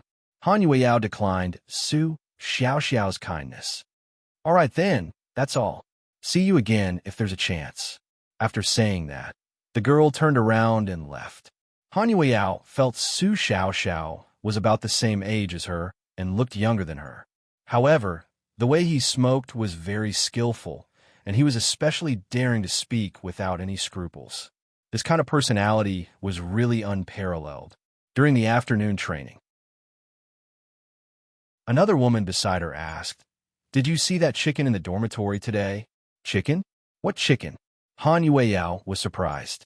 Suji. She rarely comes back to the dormitory and doesn't come to class. She's like a dead person. They were going to fire her, but she's so capable. She slept with a director or a producer, and she actually took on a show. For the sake of the company's interests, naturally, they won't fire her. You mean Su Xiao Xiao? Hearing the girl's words, Han Yueyao understood. That's right. You should stay away from her in the future. Do you know what she does outside? The girl deliberately lowered her voice and said mysteriously. Chapter 35-24. Han Yueyao shook her head, indicating she didn't know. She's a prostitute. Han Yueyao didn't speak because she didn't understand. The girl lowered her voice and said mysteriously, She's a prostitute. Don't be fooled by her appearance. She's very vain at such a young age. Look at her makeup, bags, and even shoes. They cost tens of thousands of yuan. If she's really a socialite, why would she be a trainee? That's why I'm saying that she's definitely kept by a man outside. And I heard that there's more than one. Look at how dirty she is. Don't play with her. Be careful not to be led astray. We're going to be celebrities in the future. If someone finds out about us, we'll be done for. We're classmates. Don't talk about her like that. Han Yueyao thought it wasn't good to speak ill of Su Xiaoxiao behind her back. Besides, she didn't know her well. Don't be afraid. Even if she's here, I'll say the same thing. Forget it. I know you don't know anything. Seeing Han Yueyao's lack of reaction, the girl lost interest and didn't want to say more. In the afternoon, after another afternoon of vocal music lessons, everyone left the classroom. When Han Yueyao walked out, Mr. G, who was in charge of the trainees, walked toward her slowly.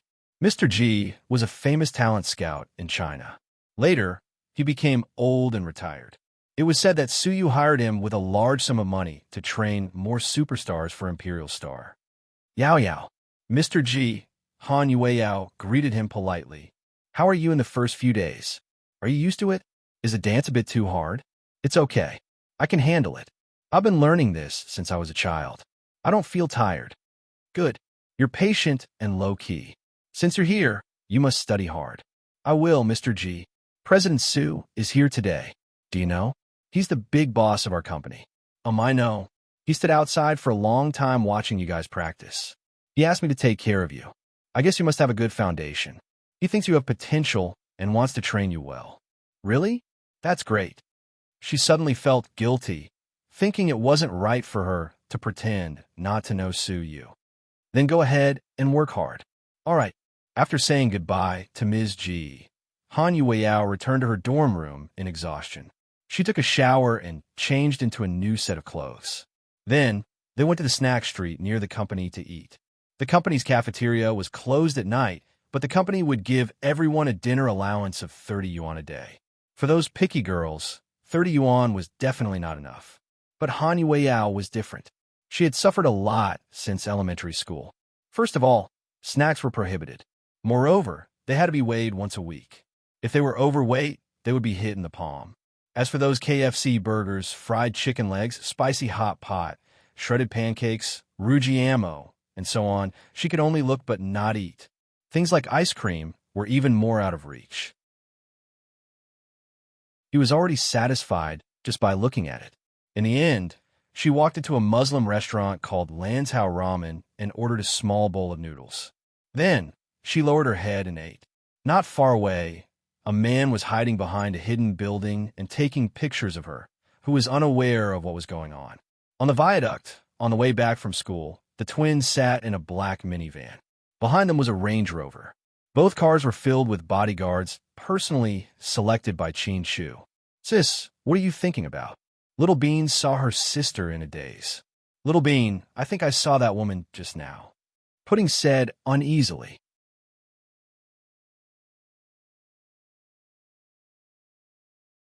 Chapter 35-25. Which woman? She's Sweetie's mom. Pudding wasn't sure either. After school, the bodyguard greeted them with an umbrella at the door. When the twins walked out, Pudding thought she saw Hui Yinyan's face in the crowd. Oh my God, is it that bad woman? Wasn't she crazy? Didn't Mommy say that she was locked up and wouldn't run around? I don't know. I'm not sure. It looks like it. Pudding recalled carefully. Not necessarily. There are many people who look alike in this world. Maybe she's one of our classmates' mothers. Little Bean comforted her sister. Yes. Don't be afraid, sister. I'll protect you. Bullshit. You can't even protect yourself. How can you protect me? Pudding looked at Little Bean with disdain. I can call Little Ant. Haha. When Little Ant comes, we'll immediately wipe them out. In Little Ant's words, we'll blow them all up. Little Bean was so happy that she danced with joy. But after a while, she immediately became depressed. Sis, I miss Annie so much. Little Bean pouted. Me too. Pudding sighed slightly. After Lu Yin left, she didn't even call the kids. When I grow up, I want to follow Auntie. You're so fat. It would be strange if Ani accepted you. I don't know how to lose weight. As long as Auntie is willing to accept me, I'd rather not eat sweets. I want to become a superhero. Haha, I want to be as powerful as Auntie. Only a fool would believe you. Why are you looking down on me? Let me tell you, you should say that even ghosts won't believe me. Haha, why would I give up on my favorite ice cream? Do you have a split personality? Pudding rolled her eyes when she saw Little Bean talking to herself. Top floor of Dubai Al Garb Hotel. The suite, which was a few hundred square meters, was resplendent. Even the coffee table and bathtub were made of gold. It was extremely luxurious.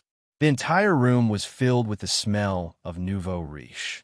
It was said that the price of 10,000 yuan was hundreds of thousands.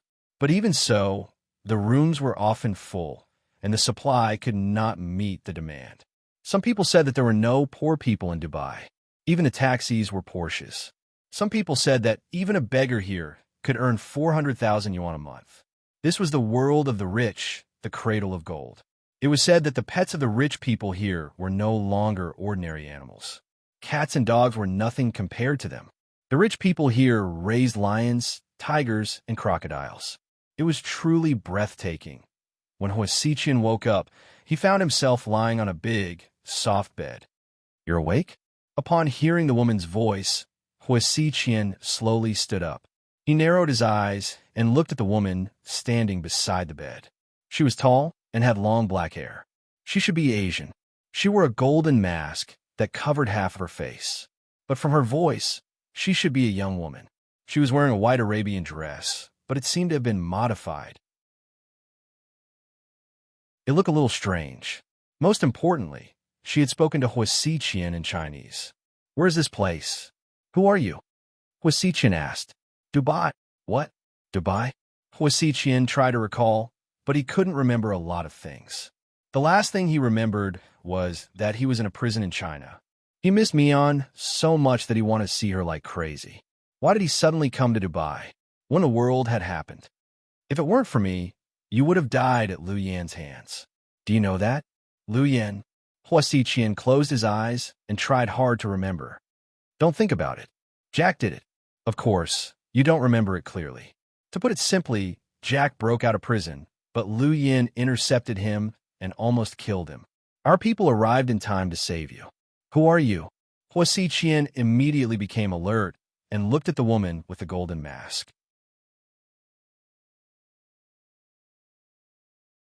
Chapter 35:26. You don't have the right to know who I am. Why did you save me? You should at least tell me, right? Of course. You're very close to Huamin, aren't you? Hearing the name Huamin, Hua Xiqian subconsciously became more vigilant. He wouldn't allow anyone to harm Huamin. No one. Please, don't be so nervous. Our ultimate goal isn't Huamin. She's useless to us. Then who are you looking for? Huamin's biological father. You should know, right? Professor Liu. Hua Xiqian suddenly understood. That's right. Professor Liu has something her master wants, but old man Liu is too difficult to catch. He's very sneaky, so I think we need to start with his daughter. What do you think? In your dreams. I won't let you do that. Don't even think about hurting me on. Hee, you're indeed infatuated. But do you know? If Jack hadn't controlled you to break out of prison that day, do you know that Qin Shu and Huamin would have teamed up to kill you? So what? I'm willing to die in Mian's hands. You're crazy. You're really stubborn, but it doesn't matter. With that, the golden-masked woman took out a small pink bottle. What do you want? Hua Xiqian was on guard and wanted to get up and attack the woman. However, he found that he couldn't exert any strength at all. Our master said that since it's the two of you, if we can't reach an agreement with you, we'll have to talk to the other person in your body. With that, the golden-masked woman pinched Hua Xiqian's chin hard. She poured all the powder in the pink bottle into Hua Xiqian's mouth. He struggled with all his might, but it was useless. He didn't know what these people did to him, but he couldn't use any strength at all. No matter how good his hands were, they were useless. Although he didn't know what these people were doing, they didn't seem to be good people. He really wanted to protect his sister, but there was nothing he could do. Before he fainted, Hua Xiqian's mind was still filled with the image of the young girl with a ponytail, Huamin. Half an hour later when Hua Xiqian woke up again, the look in his eyes had changed. I know you two have the same memory, so I won't explain much. We want to deal with that old man, Professor Liu, so we have to start with his daughter, Huamin, and you have to cooperate with us. Of course, Huamin, that little bitch, I will definitely make her die a horrible death. Jack smiled viciously. Domestic Huamin and Qin Shu were supposed to rush back after the meeting. However, Huamin suddenly felt that the fetal movement was very strong and did not dare to leave. She went to the hospital with Qin Shu for a checkup. The doctor suggested that she was too tired recently and should stay one more night before leaving. As a doctor, Huamin knew that the doctor wasn't exaggerating. Therefore, even though she wanted to go home and miss the twins, she decided to stay one more night for the sake of the babies in her stomach.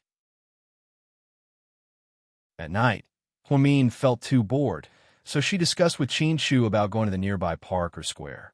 Therefore, the couple went to a crowded square near the hospital. Every night, there would be square dancing at 7 o'clock. Honey, I want to eat cotton candy. Are you a child? Qin Shu laughed. Your son wants to eat cotton candy. You finally found someone to take the blame for you, right? When the child is born, I'll tell him how much his mother made him take the blame. It's okay. My son will understand. Qin Shu took off his coat dotingly and put it on Huamin. Then, he turned around and went to buy cotton candy. Huamin sat near the flower bed and watched the square dancing. Auntie, you are so beautiful. A little girl about 5 or 6 years old walked over. Huamin smiled. Auntie, you really look like my mother, but she is dead. Can you take a picture with me? Sure. Huamin didn't think much about the child's request. She took a picture with the phone in the little girl's hand. Then, the little girl took out a lollipop in her hand. Auntie, this is for you. Thank you. The little girl's eyes were innocent. Huamin hesitated for a moment but still took it. Auntie, eat it quickly. Try it. It is very sweet. The little girl urged.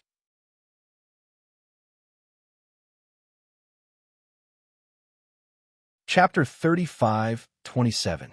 Huamin picked up the lollipop and licked it. Then, he immediately lost consciousness and fainted beside the flower bed. The little girl waved her hand at the people not far behind her. Immediately, a man and a woman came out and quickly helped Huamin into a van. The entire process took less than 2 minutes. On the other side, Qin Shu finished buying the candied hawthorns and waited for the change to come back. He couldn't find Huamin anymore. Mian, Qin Shu tried to call out, but no one answered. He was so scared that he immediately threw away the candied hawthorns in his hand and grabbed the roadside nearby.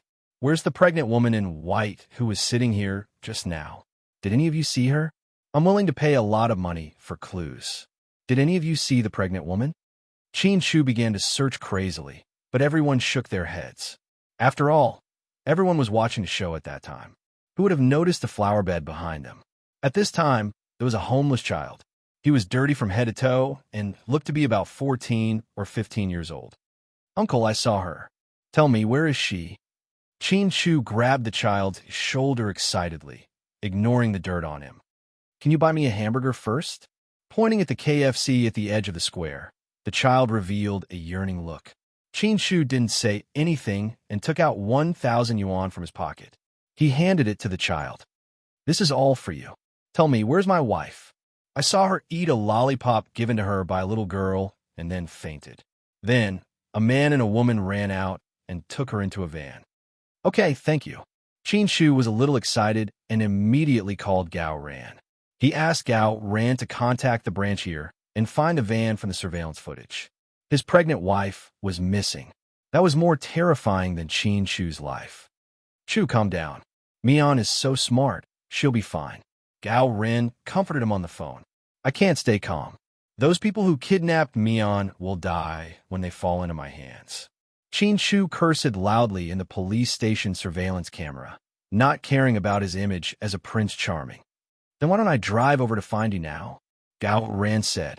No, I just need to know where the van went. I can do it myself. At this time, the van had already left the city and was moving along the bumpy mountain road. Huamin's phone had been thrown away by them, so it was impossible for him to make a call. Qin Shu had placed a tracker on Huamin's phone. When he followed the location, he found that it was in the hands of a passerby. Without his phone, it will be troublesome to find him. Have you found anything? In the surveillance room, Qin Shu urged the police officers. Mr. Qin, please calm down. It will be done soon. Then a video was zoomed in. On the screen, a man and a woman were helping Huamin into the car. Mr. Qin, is this your wife? Yes, it's her. Tell me the license plate number.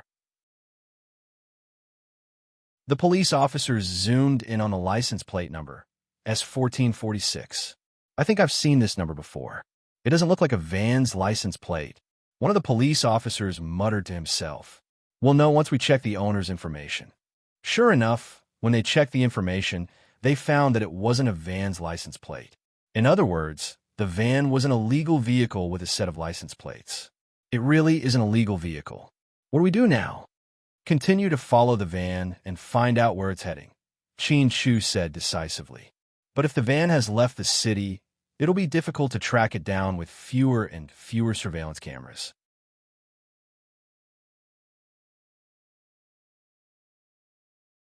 Chapter 35:28. We still have to find her, even if we have to die. Qin Shu clenched his fists tightly. He couldn't relax for even a moment. Later, while Qin Shu went to the bathroom, a few police officers were still gossiping. What do you think this person's background is? I heard that he's super rich. According to reliable sources, he's close friends with Chief Gao of Sea City. Yeah, I saw that his clothes and shoes are all top brands, and his watch is worth millions. He should be super rich. That's true. He's so rich. If something happens to his wife, what's the point of having so much money? Forget it. Let's not talk about this anymore. Let's help him find her. After all, she went missing in our territory. When Huamin secretly opened her eyes, the car was still driving on the road. She was placed on the back seat of the van. There were only 3 people in front, a man, a woman, and a child. The child was the one who gave her the lollipop. Huamin didn't eat the lollipop at all because she was very vigilant now. When she saw the child repeatedly urging her to eat the candy, she knew that there must be something wrong with the candy. Suddenly, she thought of a report she saw a long time ago. It said that one of the methods of human trafficking was now used. It was to use children as bait because both adults and children had no resistance to children. So naturally, they would let down their guard. There were many cases of children kidnapping other children and children kidnapping adults. Huamin had been a doctor for many years. The anesthetic on the lollipop faintly emitted the smell. She knew when she put it to the tip of her nose and sniffed it. But why was she willing to pretend to be unconscious and be kidnapped when she knew? There were 2 reasons. First, since they targeted Huamin, the child definitely didn't commit the crime alone. There must be an adult or a gang behind her to support and protect her secretly. If she didn't eat the candy at this time, they might have other worse methods. If they pushed her and she fell, it would inevitably hurt the fetus. She definitely couldn't fight force with force. Second, since it was obvious that this was a criminal gang, the purpose of targeting her was obvious. They must be kidnapping women and children. If Huamin took the opportunity to sneak in, he might be able to find more victims and think of a way to escape together. Then they would wipe out this criminal gang in one fell swoop, which would be very satisfying. She knew that as long as she didn't make a move, she wouldn't be hurt at all. The 3 people in front did not seem to have expected that the hostage had already woken up and was very conscious. The little girl sat on the chair in the middle, holding potato chips in her hand and eating them with relish. Hubby, we can make a fortune this time. We haven't gotten a pregnant woman in a long time. Isn't it? Previously, we sold each woman for 50,000 yuan. Now that we have an adult and a child, we will definitely ask for more. I don't know if it's a boy or a girl. If it's a boy, we'll ask for 150,000. I'm sure there will be buyers willing to buy it. Why don't you bring her to the clinic for a checkup? Don't you know Dr. Liu from the town hospital? Forget it. There are too many people there. I'm afraid of causing more trouble. How about this? Anyway, those country people don't understand these things. We'll insist that this woman is pregnant with a boy, 1 adult and 1 child, and the fixed price is 150,000 yuan. Not a penny is cheap. What do you think? Okay, then after we get the money this time, we'll have to hide for a while, the woman said. Why? There are still a few months before the new year. If we stop so quickly, don't we want to make money? The man driving was obviously unwilling. Boss, I have a feeling that this pregnant woman is from a rich family. I'm afraid that after we finish this business, we will offend someone and someone will target us. How do you know that she's from a rich family? After saying that, the man driving looked back. Huamin quickly closed his eyes and continued to pretend to be unconscious.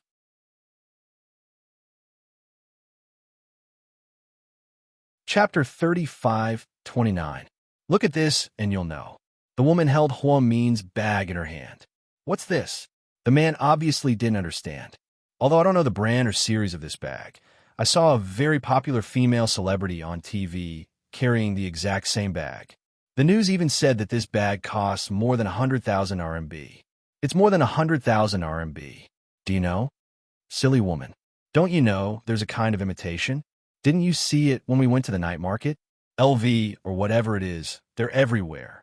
Who knows which one is real and which one is from? The cheap imitation bags are only 20 to 30 yuan. Everyone can afford them. No. Mr. Hua, look at the things in her bag. The woman opened one of Hua Min's bags. The woman knew what it was. It was indeed a new classic from Dior, priced at 158,000 yuan. A famous female star was endorsing in Asia, so she naturally had an identical bag. Huamin didn't want to give up these things when Lu Yin was here. The girl was always out and about, so she bought all kinds of things. Huamin did a rough calculation of the days Lu Yin was in China, including the allowance for pudding and little bean, the shopping, and all kinds of expenses. Lu Yin probably spent 30 to 40 million yuan. Of course, these astronomical figures were nothing to Lu Yin. They couldn't compare to the money she earned in one night in Las Vegas. The woman opened Huamin's bag. It was very simple.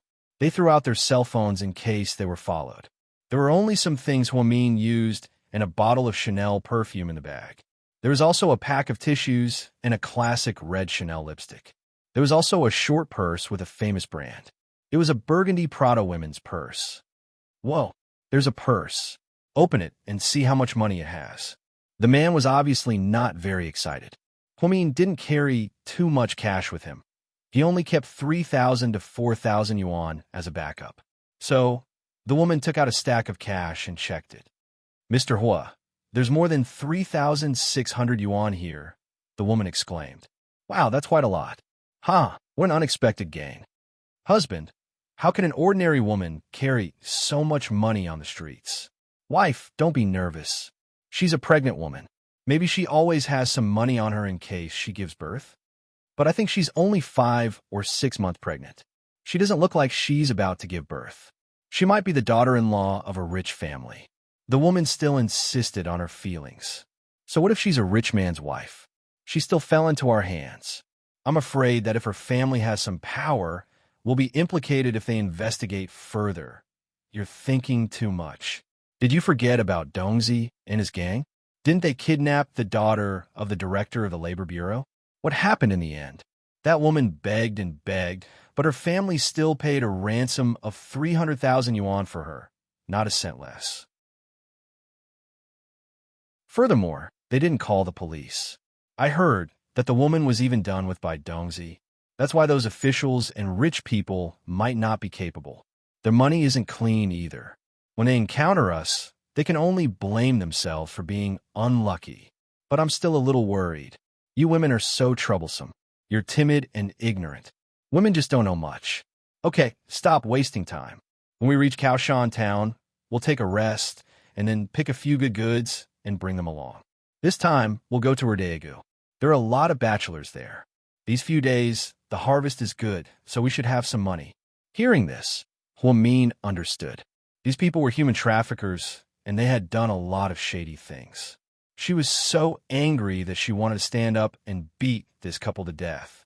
But she knew that now wasn't the time to fight back. She should have a chance to see their hideout later.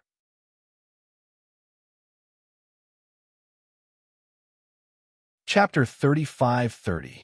Other than Gao Ran, no one in Sea City knew about Hua Min's disappearance. After dinner, Suyi was bored. He wanted to send a WeChat message to Hua Min and ask her about Han Yueyao's future. However, After a while, Huomian didn't reply. He thought she was busy and waited for a long time, but there was still no response. He was a little anxious, so he made a call. But she couldn't get through. Su called Pudding. Pudding was playing with Little Bean in the living room of South Hill Manor. Handsome Sue. Pudding, is your mom working the night shift? Is she at South Side? No, she's on a business trip. A business trip? When did that happen? Yesterday. Oh no, it was the day before yesterday. Where did she go? In S City. When did she come back? I don't know. I heard she was supposed to come back yesterday, but for some reason, she didn't come back. Did she go alone? Suyu was worried. Of course not. My daddy went too. Oh, that's more like it. Handsome Sue, why are you looking for my mommy? Is it urgent? It's nothing urgent. Just some business. Okay, if you can't get through, her phone is probably out of battery. You can call my daddy.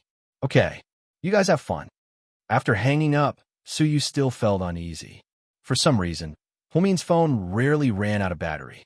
So, even though Suyu knew it wasn't right, he still called Chin Chu. After the call went through, Chin Chu sounded tired. Chin Chu, it's Suyu. I know. I can't get through to Huomin's phone. There was silence on the other end of the line. I heard you guys are on a business trip. Are you guys together? I want to ask her about her sister Han Yuiao's future development. There was still silence on the other end of the phone. Hey, are you still listening to me? So you thought the signal was bad? I did. Then, Suyu, Huomin is not with me. She was kidnapped. What? Suyu wondered if he had misheard. Kidnapped? What the hell is this? Suyu stood up excitedly. The two of us were originally going to the square for a walk. When I went to buy her candied haws, she was targeted by human traffickers. She was drugged and taken away. Because the license plate number was a fake, it was a little difficult to trace it. After screening, that license plate number was related to a group of people who have been frequently committing crimes recently. Fuck, why didn't you tell me something so big happened? So you felt like his heart was about to jump out of his chest. Is there any point in telling you? Distant water cannot quench present thirst. I'll drive over to you now. No need. It'll be more troublesome if there are more people. I'll find her. With that, Chin Chu hung up. So you couldn't sit still anymore. He stood up abruptly. And let's go. Let's drive to S City. Huh? It's so late. Why are we going there? And was playing with his phone in the living room. When he heard that Suyu was going to the neighboring city, he was also dumbfounded. Something happened to Mion. I have to go find her. Something happened to Dr. Hua again. And was shocked. Suyu briefly told him about it. Then, he turned around and was about to leave. President Su. Wait a minute. What? I think President Chin doesn't want us to go. Aren't we being a little nosy? Dr. Hua has her husband, and she has family to deal with everything. President Su, as a friend, aren't you going a little too far? And felt that Su Yu's timing wasn't right for him to rush to the neighboring city at this time. After all, it wasn't his wife who had gone missing.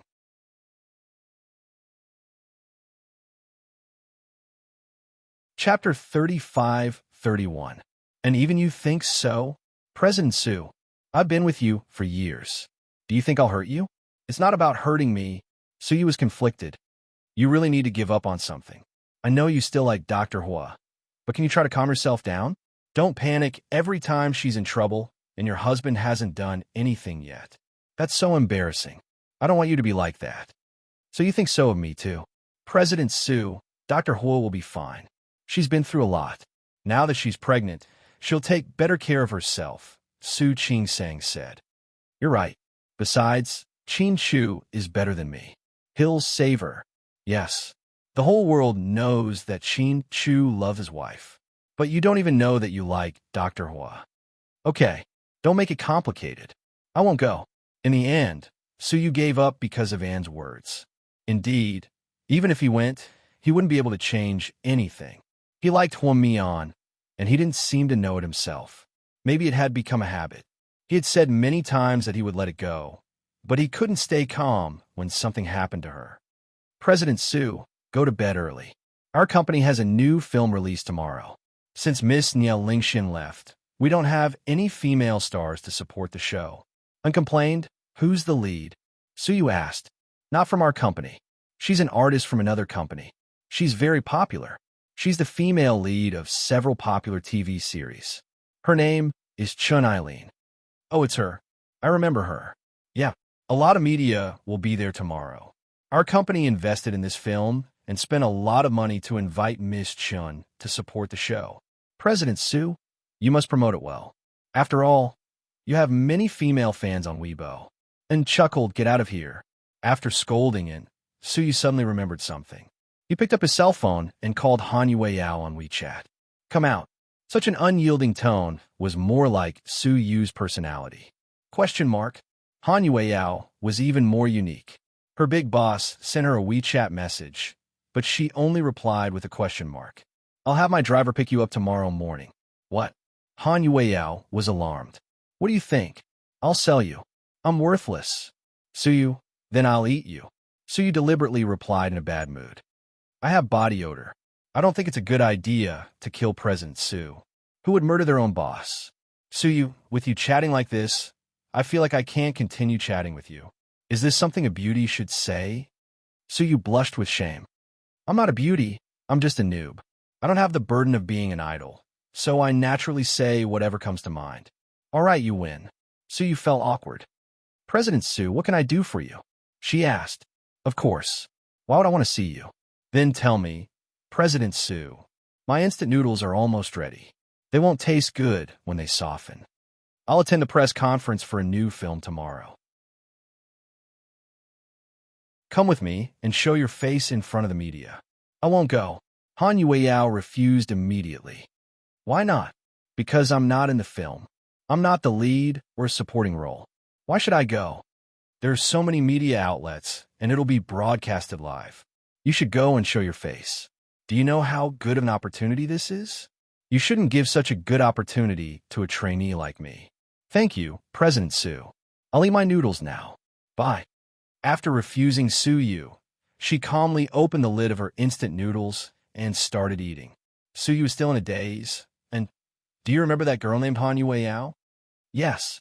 Isn't she Dr. Hua's distant sister? Yeah. Do you think she's a little dumb?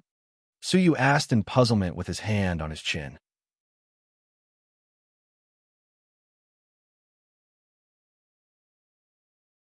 Chapter 35-32. She doesn't look like it. Miss Han looks smart. Smart my ass, you're an idiot. You're so stupid. Sue Yu cursed. What's wrong? I offered to introduce her to the public, but she rejected me. Really? And suddenly found this Miss Han interesting.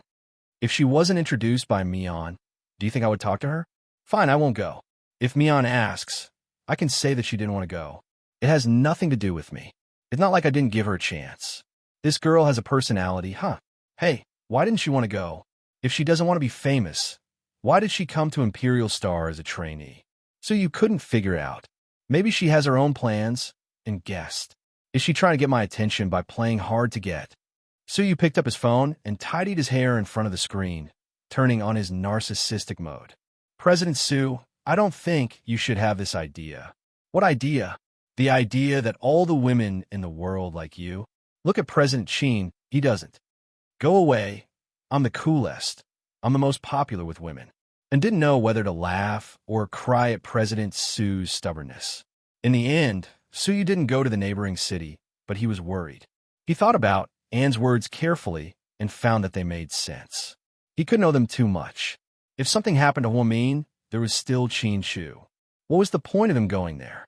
Even so, Suyu still sent a WeChat message to Qin Shu.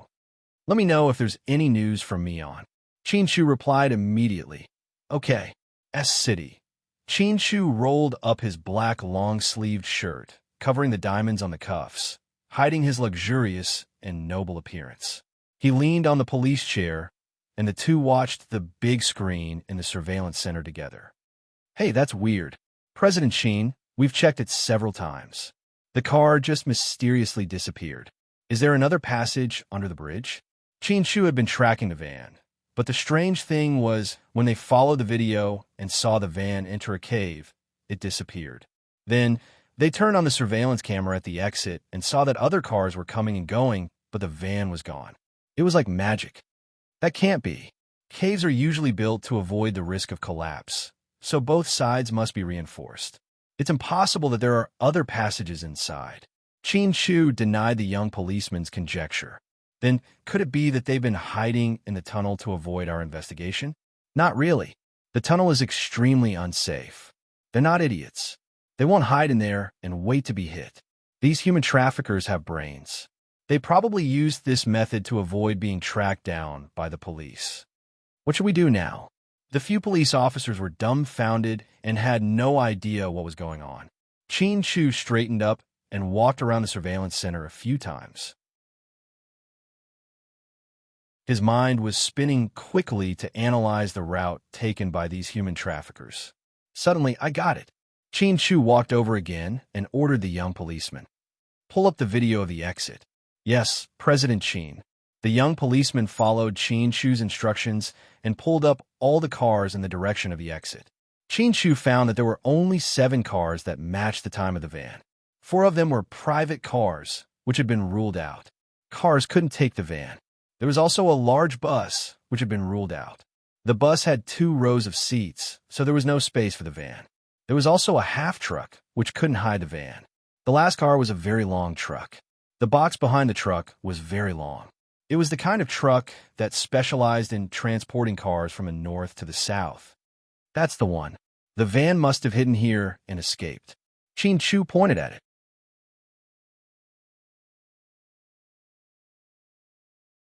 Chapter 35-33.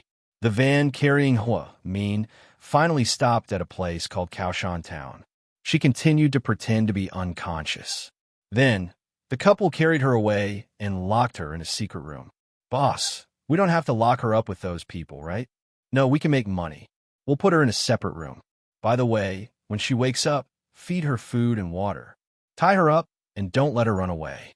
I know. Okay, I'll go drink with Dan and the others first. When I come back, we'll talk about the price with the buyer. After we get the money, I'll take you 2 shopping. Okay. The woman seemed quite satisfied. The child circled around his mother. The man opened the door and left. Hua Min's hands and feet were tied up by the woman. Then, the woman took out a small porcelain bottle that looked like an antidote. She gave it to Hua Min to smell, and she cooperated and pretended to wake up. Who are you? Why did you catch me? Hua Min pretended to be very scared. You don't need to know who we are. Come eat. I don't want to eat. Hua Min turned her head. You don't want to eat, but the baby in your belly wants to eat. The woman was holding a dirty, broken bowl with rice and stir-fried shredded potatoes. They were all mixed together, and she didn't seem to have much of an appetite. Who told you to catch me? Hua Min asked the woman. Sister, we're human traffickers. Who told us to catch you? The woman didn't seem to be afraid of being recognized by Hua Min. Aren't you afraid that I'll run out and call the police? You can't run out. We'll sell you to the deep mountains and forests. There's no traffic there. How can you run? Your family will think that you're missing. They'll search for you for a few months. If they can't find you, they'll just leave it as it is. So, don't think about it blindly. What you're doing is illegal. Do you understand? Sister, you're young. Of all the things you do, why do you do this? Aren't you afraid of retribution? Hua Min was extremely angry. She really wanted to curse these damn human traffickers. It was because of their existence that so many happy families ended up in misery. Retribution? We don't want to think about such distant things. When we don't even have enough to eat, who would still think about retribution? If we had the money, who would take the risk to do this? If we were caught, we would have to go to jail for a few years. The woman seemed to disagree. He even seemed to know a little about the law. I think our country's laws are too lenient. Human traffickers like you who specialize in selling children and women should be shot to death. Let's see who dares to do this in the future, Hua Min said viciously. If you don't want to eat, then go hungry. I'm too lazy to talk to you. Seeing Hua Min scolding her like this, she was not in a good mood and decided not to feed him anymore. She picked up the bowl and ate by herself. My family is very rich. If you sell me, you can sell me for 100,000 or 80,000 at most. But if you let me go, my family will give you 1 million or even more. Don't lie to us. If your family calls the police, we're dead meat. We're not idiots. Obviously, the woman did not believe Hua Min. Huamin also felt that he could not persuade this woman to let him go. However, she believed that it wouldn't be long before Qin Shu came to save her. Before that, she just needed to protect herself. The man went out to eat and came back not long after. He excitedly told his wife, "Haha, we're going to be rich." "Husband, what's wrong? Why are you so happy?" the woman asked. Their voices were very loud, and Huamian could hear them clearly from inside. "We don't need to find a buyer. The buyer came to us." "Haha, I don't know who Erdan just took a big job. He said that someone wanted to buy a pregnant woman at a high price. It's urgent. Other people don't have any, but we do. Don't you think it's God's will?" The man was very excited.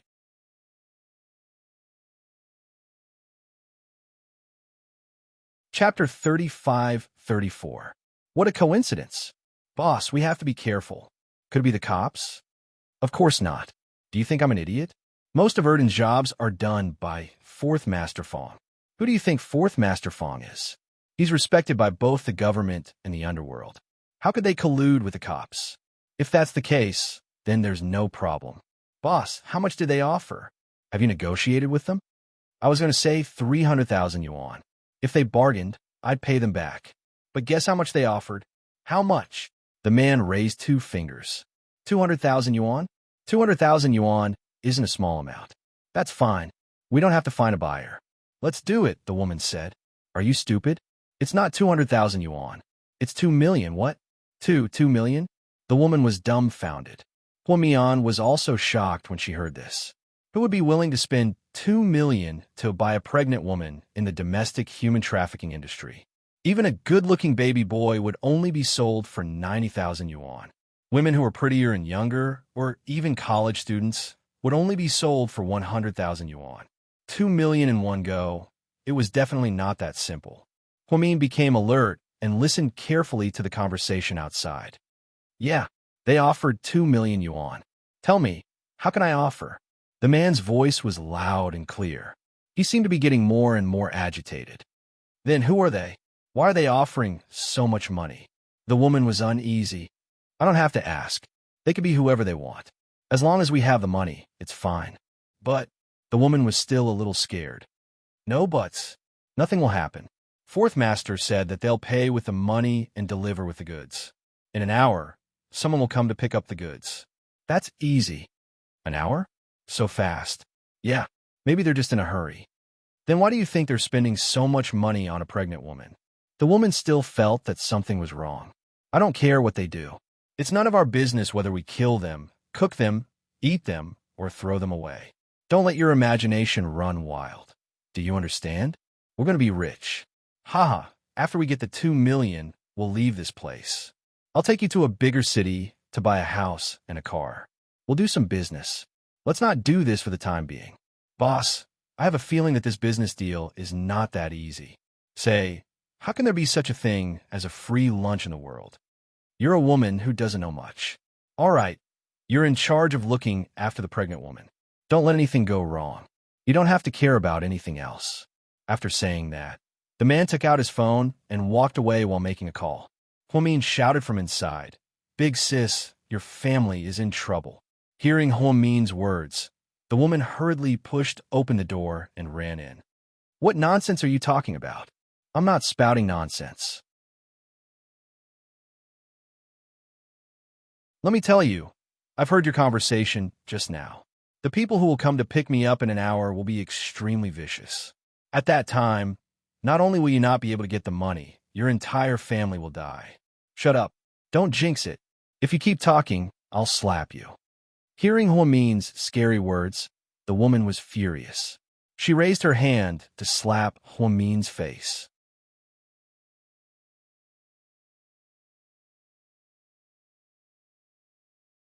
Chapter 35-35. To tell you the truth, sis, I'm not from an ordinary family. My family has many enemies whose identities you can't even imagine. I suggest that if you want to live, take me with you. Let's run. Otherwise, when those people come, you'll be dead. Do you really think you have 2 million yuan? Hee hee. I'm afraid it'll be a bloodbath. Huamin didn't know who wanted to buy her for 2 million yuan, but the man said it was Mr. Fong's man. This meant that there must be a local gang involved. Qin Shu would never stay away from these people, so it couldn't be Mr. Qin. Then, the person who wanted to buy her with a large sum of money wasn't a good person. Lu Yin had told her to be careful. She was now the target of many people. Hua Min knew there were many possibilities. Ian, Nalo, Hua Xiqian who escaped, and the mysterious people who rescued Hua Xiqian. They all seemed to be vaguely related to his father, Professor Liu. Instinctively, if she fell into those people's hands, she wouldn't be able to escape. So, Hua Min had to find a way to escape before that happened. She couldn't wait for death here. Just now, she heard that this woman seemed to be a little worried. After all, a sudden windfall could also be an unexpected disaster. But the man was obviously blinded by money and only had 2 million yuan left. Are you telling the truth? Why would I lie to you? When you kidnapped me, you should know that my bags are expensive. Do you think ordinary people can afford such expensive bags? Then you might be a high-quality imitation. You're also a woman. Even if you don't know the brand, you should know the material. Does that material look like a high-quality imitation? Big sister, I think you're smarter than your husband. Whether or not your family is in danger depends on your decision this time. We're in a fight between rich and powerful families. My husband has offended many people in his business over the years. It's normal for those people to want to catch me. But let me tell you, they won't buy me with 2 million yuan. With my understanding of them, they'll only kill your whole family. You don't scare me. I don't believe you. All right, I've said so much. If you don't believe me, then just wait for death. Anyway, I'll be fine. Those people took me away just to threaten my husband. It's just a pity that you two are still young and your child is still young. Hee hee. Hua Min gave him a meaningful sneer. This made the woman's heart tremble. The woman was already suspicious of the deal. She had been a human trafficker for several years. All these years, not only them, even among their peers, they had never heard of anyone doing a business worth 2 million yuan. Who would be willing to spend so much money on a living person? After Hua Min finished speaking, the woman felt even more uneasy. Dang was spinning around on the spot, and his expression was not very good. Big sister, why don't we work together? How? You take me with you. Let's run away first. If your husband knows that we've run away, he'll definitely come after us. This way, you won't be in danger. Don't try to get the 2 million yuan. You won't get it if you lose your life. If this continues, you'll be dead when those people come. They have guns, and they kill without batting an eyelid. Do you understand? But if my husband knows that I let you go, he'll kill me.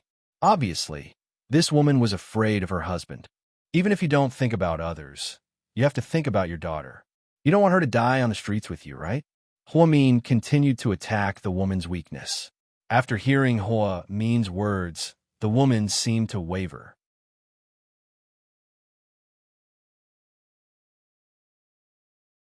Chapter 35-36. After the woman heard this, her face gradually turned pale. Then she turned around and ran. Hey, where are you going? Hua Min didn't expect this to happen. I'm going to talk to my husband. After saying this, the woman ran out. Hua Min only felt that this woman was too stupid. It was obvious that her husband didn't intend to let Hua Min go, nor did he believe Hua Min's words. If he went to her husband, the result would be that none of them could escape. It would only be a waste of time. Thinking of this, Hua Min didn't waste any more time. He began to untie these useless ropes. Then, he planned to escape by himself. Stop, you can't leave. The child blocked Hua Min at the door. It was the child who tried to drug Hua Min with a lollipop. She was quite good-looking and cute, but at this moment, Hua Min didn't like her at all. Do you know that your parents are doing bad things? Hua Min looked at the child sternly. If you run, I'll call for help. Go back obediently. If my dad catches you, he'll beat you to death. The child actually threatened Hua Min. I won't let you have the chance to call for help, because just as he finished speaking, the little girl felt the back of her neck go numb and immediately fainted on the ground. Behind her neck were the silver needles that Hua Min always carried with him. At this moment, the power of a doctor was demonstrated. Hua Min carried many silver needles, all of which were soaked in anesthetic. This was to protect herself at critical moments. Sure enough, it came in handy. Otherwise, she wouldn't have dared to beat him at his own game. When she walked out, she found that there were many small warehouses like this in the yard. She had learned from the conversation between the man and woman. There should be many women and children locked up here. They were all called goods and planned to sell them. Originally, Huamin had planned to rescue everyone after Qin Chu and his men arrived. However, Huamin felt a chill run down his spine at the sight of the mysterious buyer who had offered 2 million yuan. She couldn't wait any longer, so she planned to run out first, find her husband, and then call the police to save these people. Huamin found a woman in the courtyard and dressed herself up as a village woman. She even wore a hat and quietly slipped away from the backyard. The woman found a man drinking in a restaurant not far away. "Master, I have something urgent to tell you. We men are drinking. Why are you interfering? Get lost." The man was obviously in a good mood and was already slightly drunk. "That's right, sister-in-law.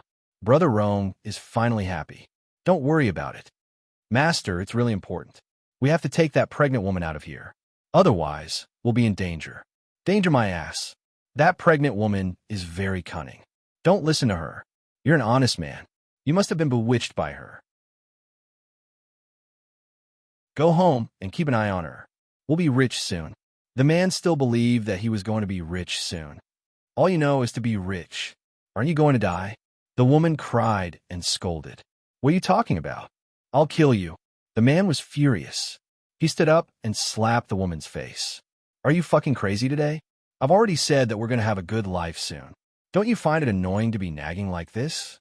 The man punched and kicked the woman as he spoke. The people around didn't seem to be surprised, and no one went up to stop him. "Go ahead. Kill me.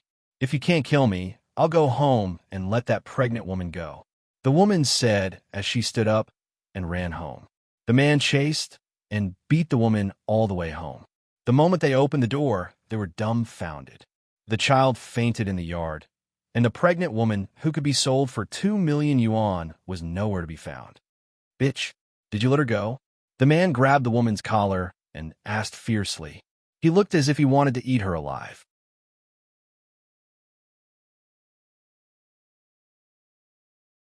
Chapter 35-37. "It's not me. I don't know anything." "You're still saying it's not you? Then who else could it be?" "You bitch.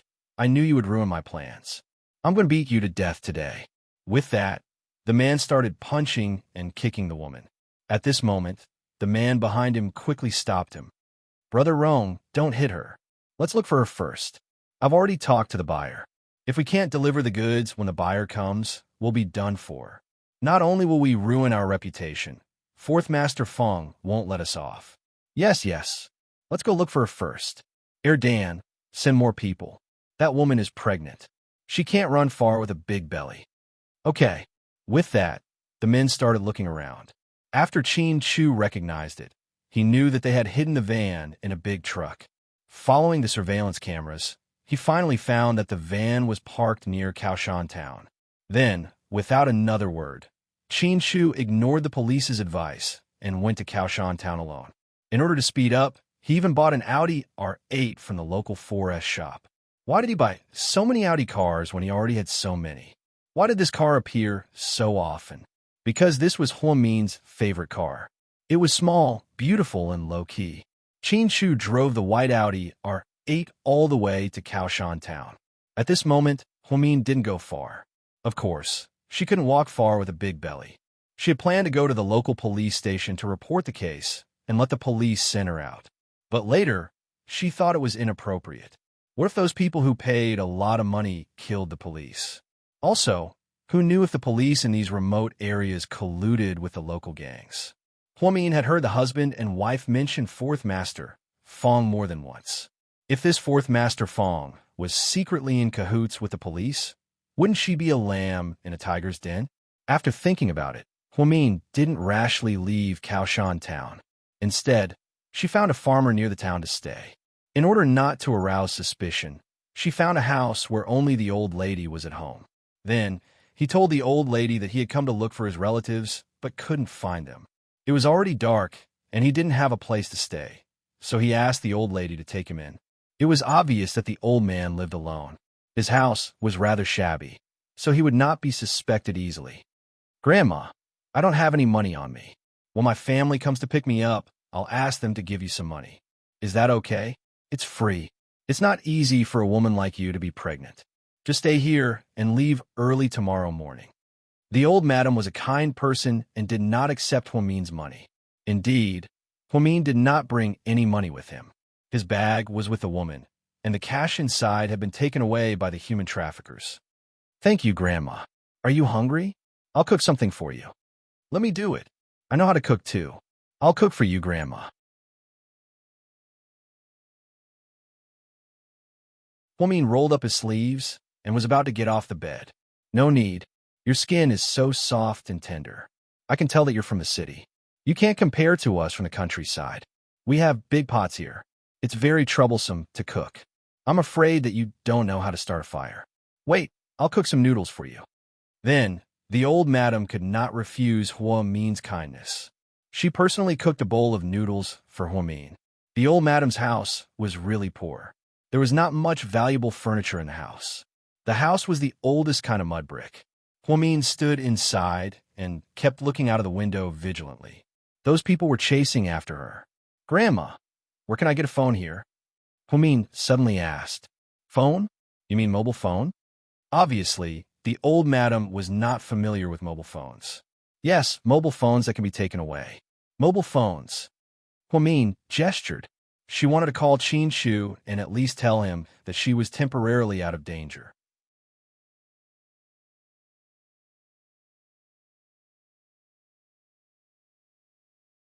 Chapter 35-38. Well, it's very expensive. I think Wang Hohat's neighbor has one. Her husband bought it for her after he worked. Oh, Huamin nodded and started thinking. She was thinking about how to borrow a phone without arousing suspicion. Girl, where are you from? S City. Wow, it's a big city. It's okay. Huamin smiled and held the bowl of noodles in her hand. The hot aroma wafted into her nose. Although there wasn't a piece of meat or a lot of oil, it smelled better than the food made in restaurants. Perhaps Huamian was hungry from all that torture. She ate and chatted with the grandma. Girl, you're not familiar with this place. Why are you here looking for relatives? Tomorrow morning, you should leave by car. Don't stay here. What's wrong, Grandma? Is there a problem here? Sigh, it's a sin. I don't even know how to tell you. The grandma sat on the doorstep and sighed. I won't tell anyone, Huamin emphasized. We used to be quite peaceful here. Later on, human trafficking suddenly sprung up. Do you know that it's illegal? But those crazy people would do anything for money. Children, women, anything that can be sold. We did become rich in the past few years, but it's not because of proper business. Those people will get their retribution sooner or later. Girl, you're an outsider and you're pregnant. If you get targeted by those bad guys, you'll be finished. Grandma, don't the police care about what those bad people do? Huamin asked tentatively. Police? Those people took the money and turned a blind eye to it. Fortunately, they weren't locals. They just kept bringing people back from outside. This place is finished. Ever since my old man died, my eldest daughter and her family of 3 moved away. Not long after, my youngest son went out to work. If it weren't for me being reluctant to leave this place, I would have left long ago. This place needs to be cleaned up. Those human traffickers are despicable. Huamin finished the grandma's noodles with a heavy heart. Seeing that the old grandma's legs seemed to be inconvenient, he even took the initiative to take her pulse. Little girl, you know how to treat illnesses? Yes, I'm a doctor. Wow, you're already a doctor at such a young age. It was obvious that the old granny worshipped doctors. I'm not young anymore, Grandma. I'm almost 30 years old. After taking her pulse, Huamin stood up. Grandma, your body is a little weak. Do you cough often? Yes. My lungs aren't good. Every year before winter, I would cough for a long time. It's an old problem. The old granny nodded. Well, it's not a big problem. Don't catch a cold. When I get home, I'll send someone to bring you some Chinese medicine. Drink it well. No, those medicines are too expensive. The old granny waved her hand. It's okay. You don't have to spend money. I'll give it to you. At this moment, the old lady was about to speak. Then, he heard a commotion outside. Huamin saw a group of people walking in from afar. You guys, search house by house. Even if you have to dig 3 feet into the ground, you can't let him run away. That's our god of fortune. As soon as he heard the voice, he knew that it was a human trafficker. Huamin's face immediately changed. Grandma, I have to hide. They're all bad people. Quick, hide in the water tank behind me. I don't know how to swim. It's okay. There's no water inside. The old granny quickly led Huamin to the dark back room. There was a dilapidated water tank with some dried cabbage in it. A strong smell of rotten cabbage wafted out. Huamin made up his mind. He stepped on a stool and jumped into the tank. Then, the old granny covered the tank with a red cloth. After everything was done, the group of people rushed in. What's the matter? The old granny looked at these people. Damn old woman. Do you see a pregnant woman? The leader of the human trafficker looked fierce.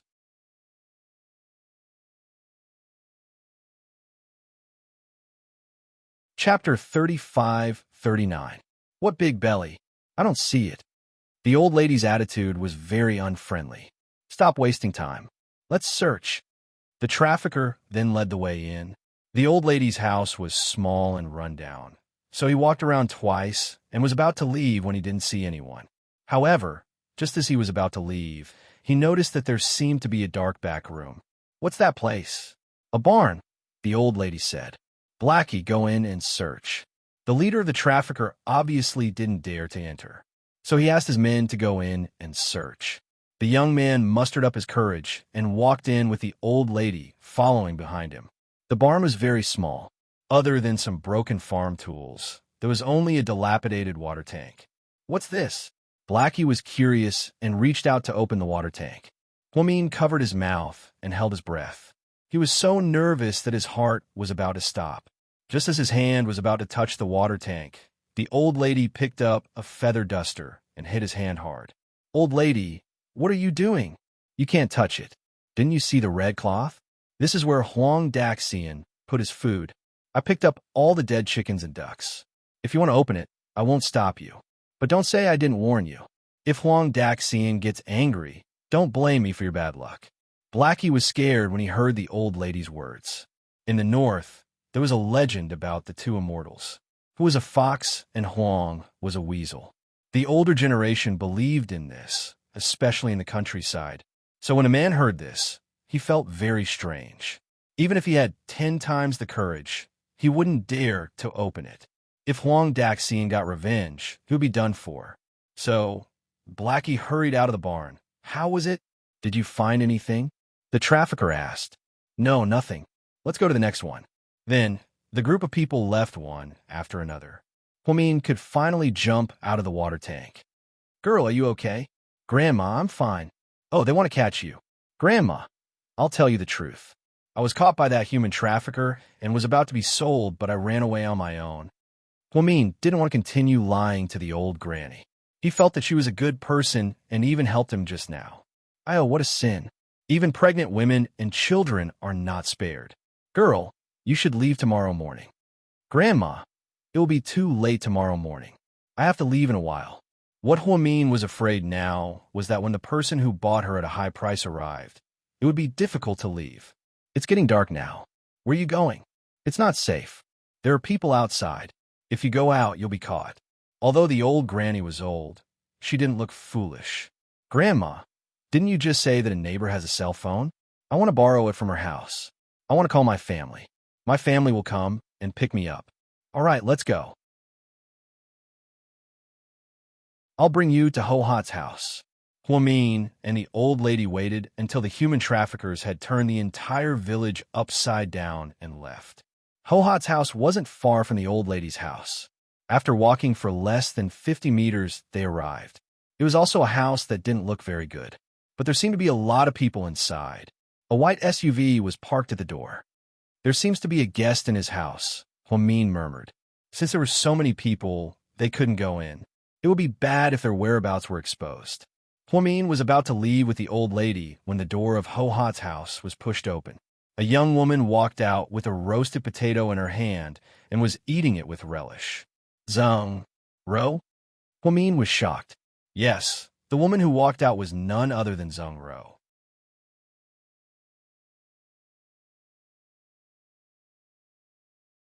Chapter 3540. Hearing Huamin's words, Zheng Ro saw her. She was so scared that she threw the potatoes away. Hua, Huamian. Zheng Ro was also in disbelief. Zheng Ro, is it really you?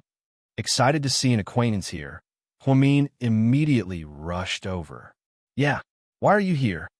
Zheng Ro looked at Huamian from head to toe and found that she seemed to be alone. It's a long story. I'll tell you later. Huamin didn't tell her how she got here. After all, she wasn't sure if she was safe. I went hiking with some friends and then went to the harvest garden. When we came back, it was already dark. We thought we'd stay at Annie Ho Hot's for the night. You know the owner of this house? Yeah, Annie Ho Hot used to be my friend's housekeeper. Our families have always been close. She wanted to see Annie Ho Hot, and we wanted to eat farmhouse food, so we came and stayed for one night.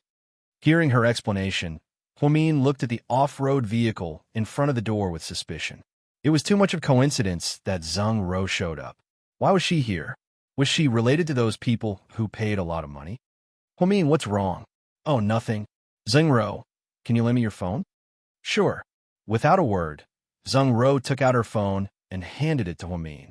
She took the phone and called Qin Shu with Zheng Ro's phone. The call went through after 3 rings. Huamin walked to a remote corner. Hello.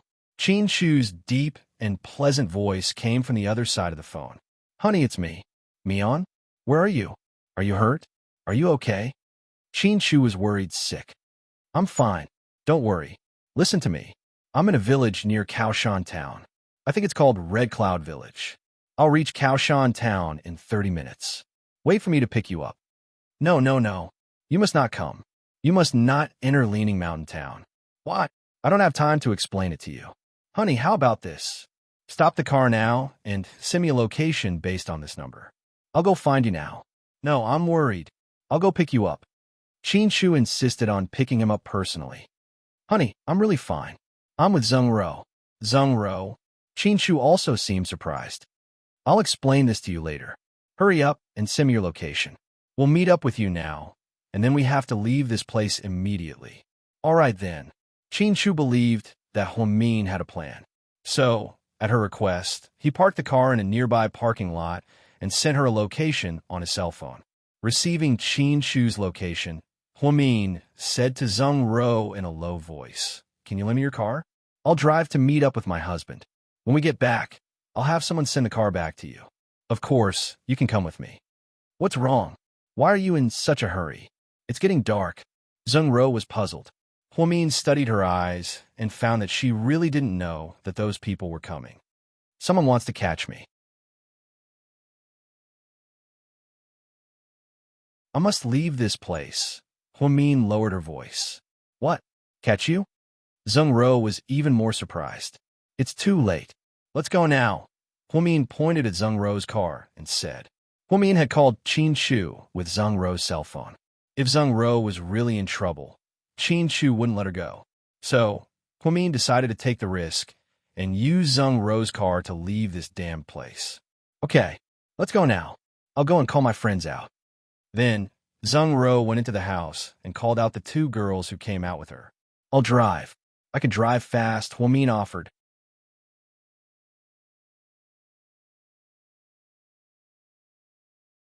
Chapter 3541. Don't. You're pregnant and don't get hurt. I'm not driving slowly. If you trust me, you can sit in the passenger seat and talk to me. I'll drive. By the way, do you have money in your bag? Yes. Lend me some. Take it yourself. Zheng Ro handed him a Chanel bag. Huamin opened it and took out 5,000 yuan in cash. Then he walked up to the old lady. Grandma, I found my friends. I'm leaving now. Thank you for helping me. It's okay, girl. I'm glad you can go back safely. Grandma, take this money. You don't have an easy life. Buy whatever you want to eat. Oh no, it's too much money. I don't want so much. Just give me 100 yuan. I can spend it for a long time. The old lady obviously didn't dare to take so much money and only kept 100 yuan. Take it, Grandma. I'll have someone send you medicine later. Remember, don't mention me. Those bad guys will hurt you. Okay. The old lady nodded. Finally, under Hua Min's insistence, she took the 3,000 yuan. Huamin and Zheng Ro's two female friends got into a white Toyota off-road vehicle and went on a road. They thought they'd get out smoothly, but to their surprise, the police stopped them at the entrance of the highway and questioned them. "Are there police up ahead?" Zheng Ro glanced at Huamin and said, "I saw them. What should we do? Should we get out of the car and cooperate with the investigation?" No. Huamin had heard some clues from the conversation with the old lady. This place was high up in the mountains and far away from the government. The police and the local gangsters were all in cahoots. Maybe she was the person the police wanted to arrest. If they got out of the car, they'd die. Then what should we do? Drive past them? Huamin said. What? Zheng Ro was even more shocked. Why don't you pull over and let me drive? Huamin had raced with Song Yishi's sister before. She was smart, had fast reflexes, and had a strong sense of control. Therefore, she was quite confident when it came to racing. Wasn't it just breaking through the police's blockade? The police were humans too, and they didn't want to die. If they rushed over, they might still have a chance. If he got out of the car, he would be done for. The four women really didn't have the strength to trust a chicken. He was just waiting to be caught. Every time this happened, Huamin would wish that Xiao Yin was here. Xiao Yin alone was enough to take care of everyone. No, I can't let a pregnant woman risk her life. I'll try. Sit tight. Then, Zheng Ro gritted her teeth and stepped on the gas pedal. The car rammed into the policeman. Pull over and cooperate with the inspection. The police were yelling at their cars with megaphones. But Zheng Ro couldn't listen to anything Huamin said. He made up his mind and rushed over, breaking through all the fences set up by the police. The off-road vehicle was indeed powerful. It completely crushed the private car. The police didn't expect the car to be so crazy. By the time they reacted, the car was already gone. What are you guys waiting for? Hurry up and chase after them. Should we still chase after them? It's not safe here. It's a winding mountain road and it's dark. The young policeman didn't want to chase after them. Hurry up and chase after them. Fourth Master said if the people they want run away, we'll all be in trouble. The leader of the policemen scolded. Then 4 or 5 policemen in 2 police cars started to chase after them. They'll catch up with us soon. Huamin, what should we do now? Zheng Ro's hands trembled on the steering wheel. She had no idea what to do. Huamin calmly glanced at the rearview mirror and saw the policemen were getting closer and closer to them.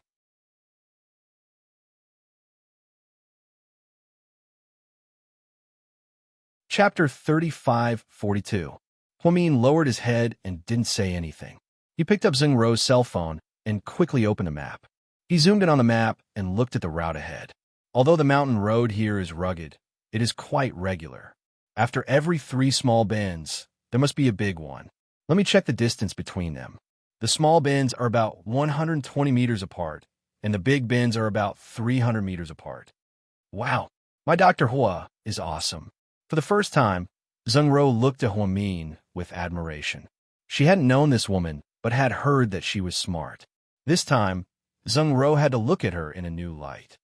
Drive. I'll remind you. You might as well turn on the GPS, Zheng Ro suggested. No, it's too slow. We won't make it. Just drive. Don't be afraid. Zheng Ro and Huamin had a magical conversation. The 2 girls behind Zheng Ro were so scared that they didn't even dare to breathe loudly. How was this a drive for a hike? This was clearly fast and furious. Driving so fast on a mountain road was suicidal.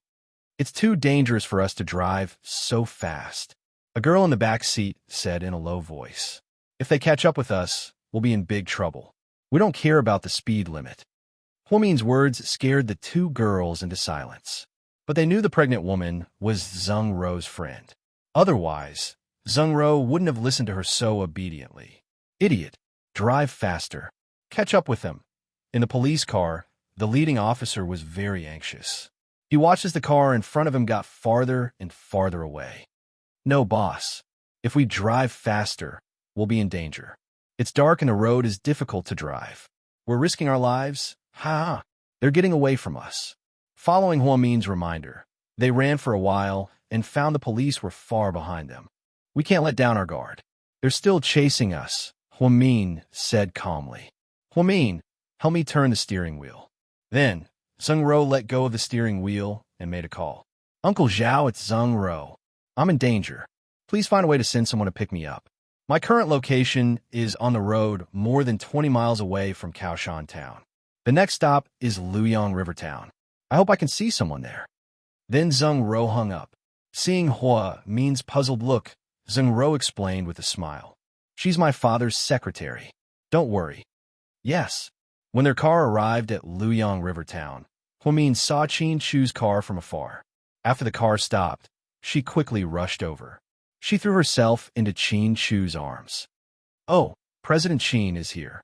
Zheng Ro smiled. Thank you. Qin Chu glanced at Zheng Ro and thanked her. You're welcome. I'm happy to be able to help Hua Min. Zheng Ro, we can't stay here. Let's go. You go first. Those people seem to be after you. You go first. I'll stay here to buy time. No, it's too dangerous. Hua Min shook her head. It's okay. My father's secretary has arranged for someone to come and help us. With my identity, those damn cops won't do anything to me. Zheng Ro wanted to be a hero. Hua Min knew those people were after her. Uneasy, she got in a Qin Chu sports car with him, and the couple left. Ro, who's that pregnant woman? Her husband is so handsome. Her female companion was smitten. She's a legend. Don't ask too many questions. After getting into Qin Chu's car, Hua Min felt relieved. When did you meet Zheng Ro? Why did she appear here at this time? Qin Chu asked calmly. Honey, do you suspect her? Hua Min heard the distrust in Mr. Qin's voice.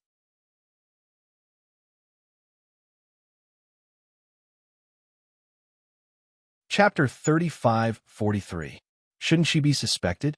The timing of her appearance is too coincidental. I had my suspicions, but no matter what, I'm safe now.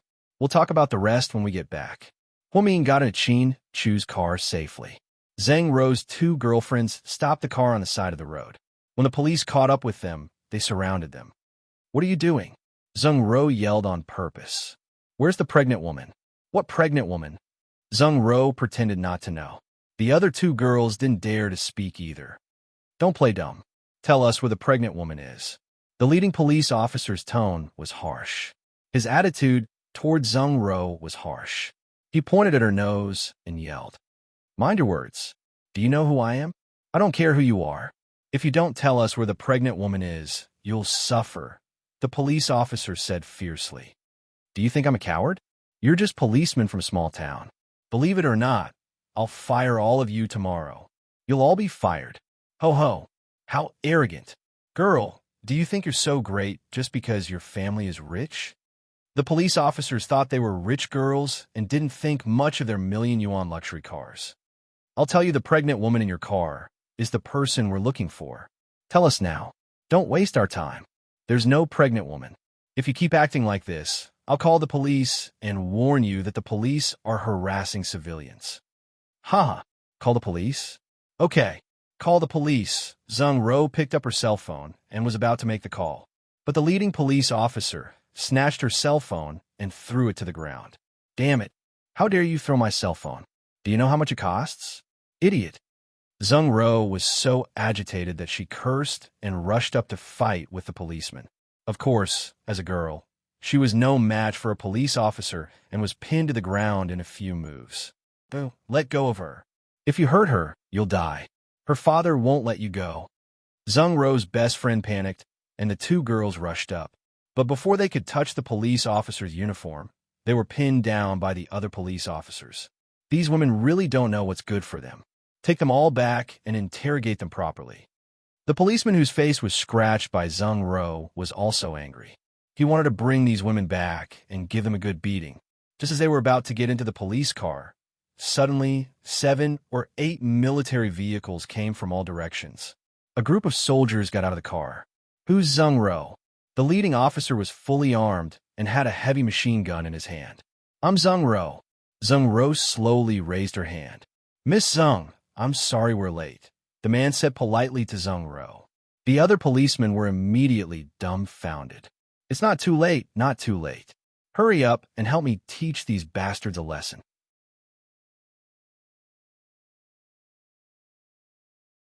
They're really bastards, smashing my phone and hitting me. Zheng Ro touched the bruise on her neck, feeling angry. Hurry up and release him. Who are you? Although the leading policeman felt a little guilty, he was still unwilling to let them go. Liang Lixing, First Lieutenant of the 35th Regiment, Field Army Unit 87031, Southwest Military Region. The soldier announced his name loudly. Oh, First Lieutenant Liang. Haha, you're good. You're stationed in this mountainous area, right? Because there were troops stationed nearby. The police had heard about them. Cut the crap. Let them go. But they're suspects. I'll take them back for questioning. When did your army interfere with our local affairs? The policeman was still arrogant. Suspects? How is that possible? Do you know who she is? First Lieutenant Liang sneered at the leading policeman and pointed at Zheng Ro.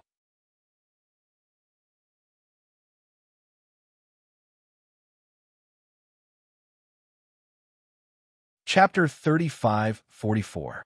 Who she is has nothing to do with me. We're just enforcing the law. The policeman raised his chin as if he was in the right. Really? Then you'd better explain it to the Deputy Secretary of the Provincial Capital. What does it have to do with the Deputy Secretary of the Provincial Capital? The policeman rolled his eyes. The one you're holding is Zheng Ro, the only daughter of the Deputy Secretary of the Provincial Party Committee, Zheng Wuquan. What? His words made that policeman, no, all the policemen present, dumbfounded. Seeing his dumbfounded expression, the officer continued. Half an hour ago, we received a secret order from Secretary Zheng's secretary to the chief of our force, saying that Secretary Zheng's daughter was in trouble and we were to rescue her. How is that possible? The policeman murmured to himself and released Zheng Ro immediately. I'm telling you, when I get back, I won't ask my dad to let you go. You're a bunch of idiots. Zheng Ro was furious. It's impossible. We were supposed to arrest a pregnant woman. How come we ended up like this? The leading policeman was innocent. He knew he had been ordered to arrest a pregnant woman who happened to be in the car. When he caught up with the pregnant woman, he found she had run away. These women wouldn't tell him where she went. Therefore, he wanted to teach them a lesson. He even fought with this woman for a while. Now, they told him she was the daughter of the Deputy Secretary of the Provincial Capital. Were they trying to kill him? Miss Zheng, we'll escort you back. Okay, find someone who knows how to drive. This road is too dangerous and I don't dare to drive.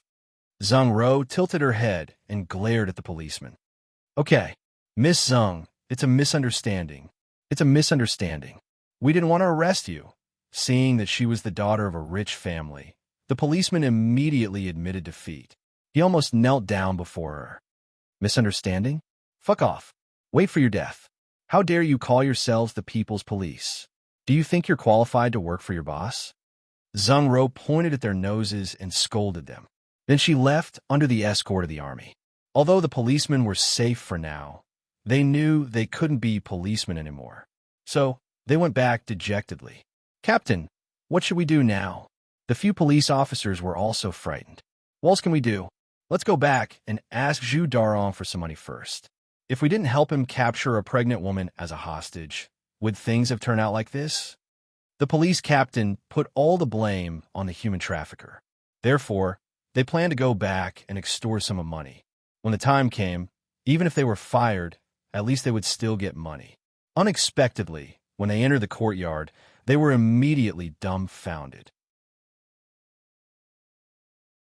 Zhu Darong, his wife, Erden, and a few of 4th Master Fang's subordinates were all tied up and kneeling in the courtyard. After they entered, the door was immediately closed.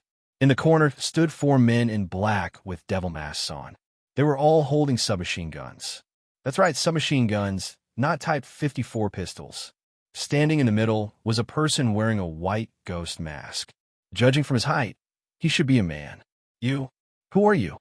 The police captain trembled in fear. Tie them up as well. Don't come any closer. I'm telling you, we have guns too. The policeman backed away. Before the last one could reach the door, he was shot in the head by the white masked man in the middle. His brain instantly exploded and splattered all over the floor. The scene was extremely cruel. Seeing this, the human trafficker's wife vomited.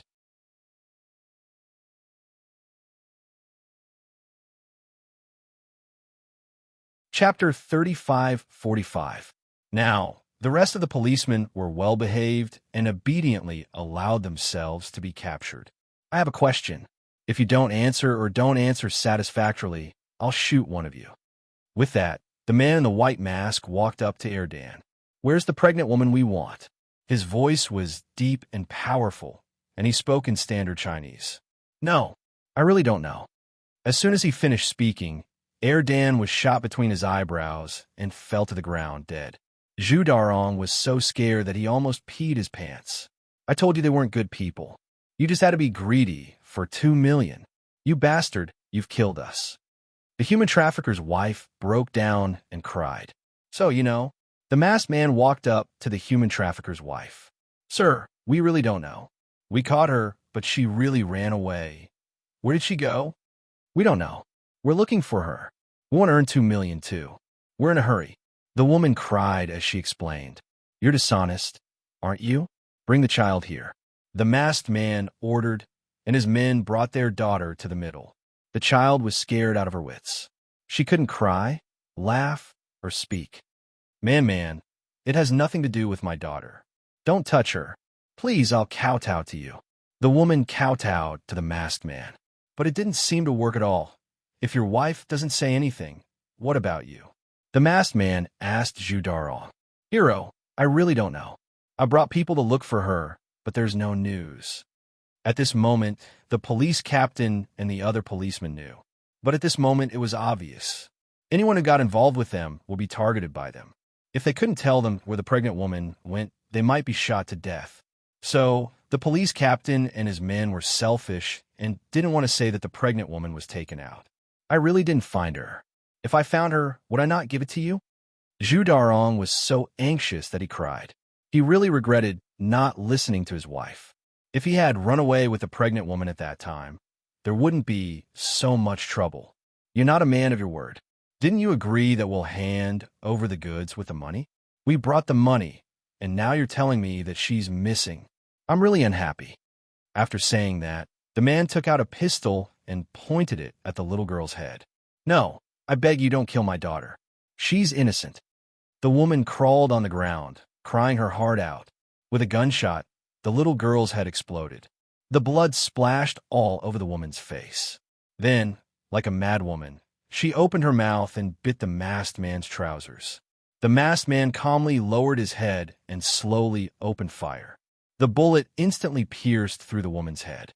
In 20 seconds, 2 lives had been taken. My child's mother, Zhu Darong roared. Then, he couldn't even cry anymore. In the past, he had often heard people curse that human trafficking would be punished sooner or later. At that time, Zhu Darong didn't care. He only had money in his eyes. He wasn't afraid of betraying his conscience. But now, seeing his wife and child in front of him with his own eyes, he really believed that karma existed in this world. I'll fucking kill you. Zhu Darong tried to struggle and get up. This time, the masked man didn't use a pistol. Instead, he used a knife and pierced his collarbone. The pain made him sweat profusely. I'll give you 1 minute. If no one can tell me where the pregnant woman is, then in 1 minute, I'll blow this place to pieces. All of you will die. Hearing the masked man's words, the police captain immediately cowered. Don't kill me. I know where the pregnant woman is. He didn't want to die. He wanted to live. So he was willing to give the only escape route he knew of.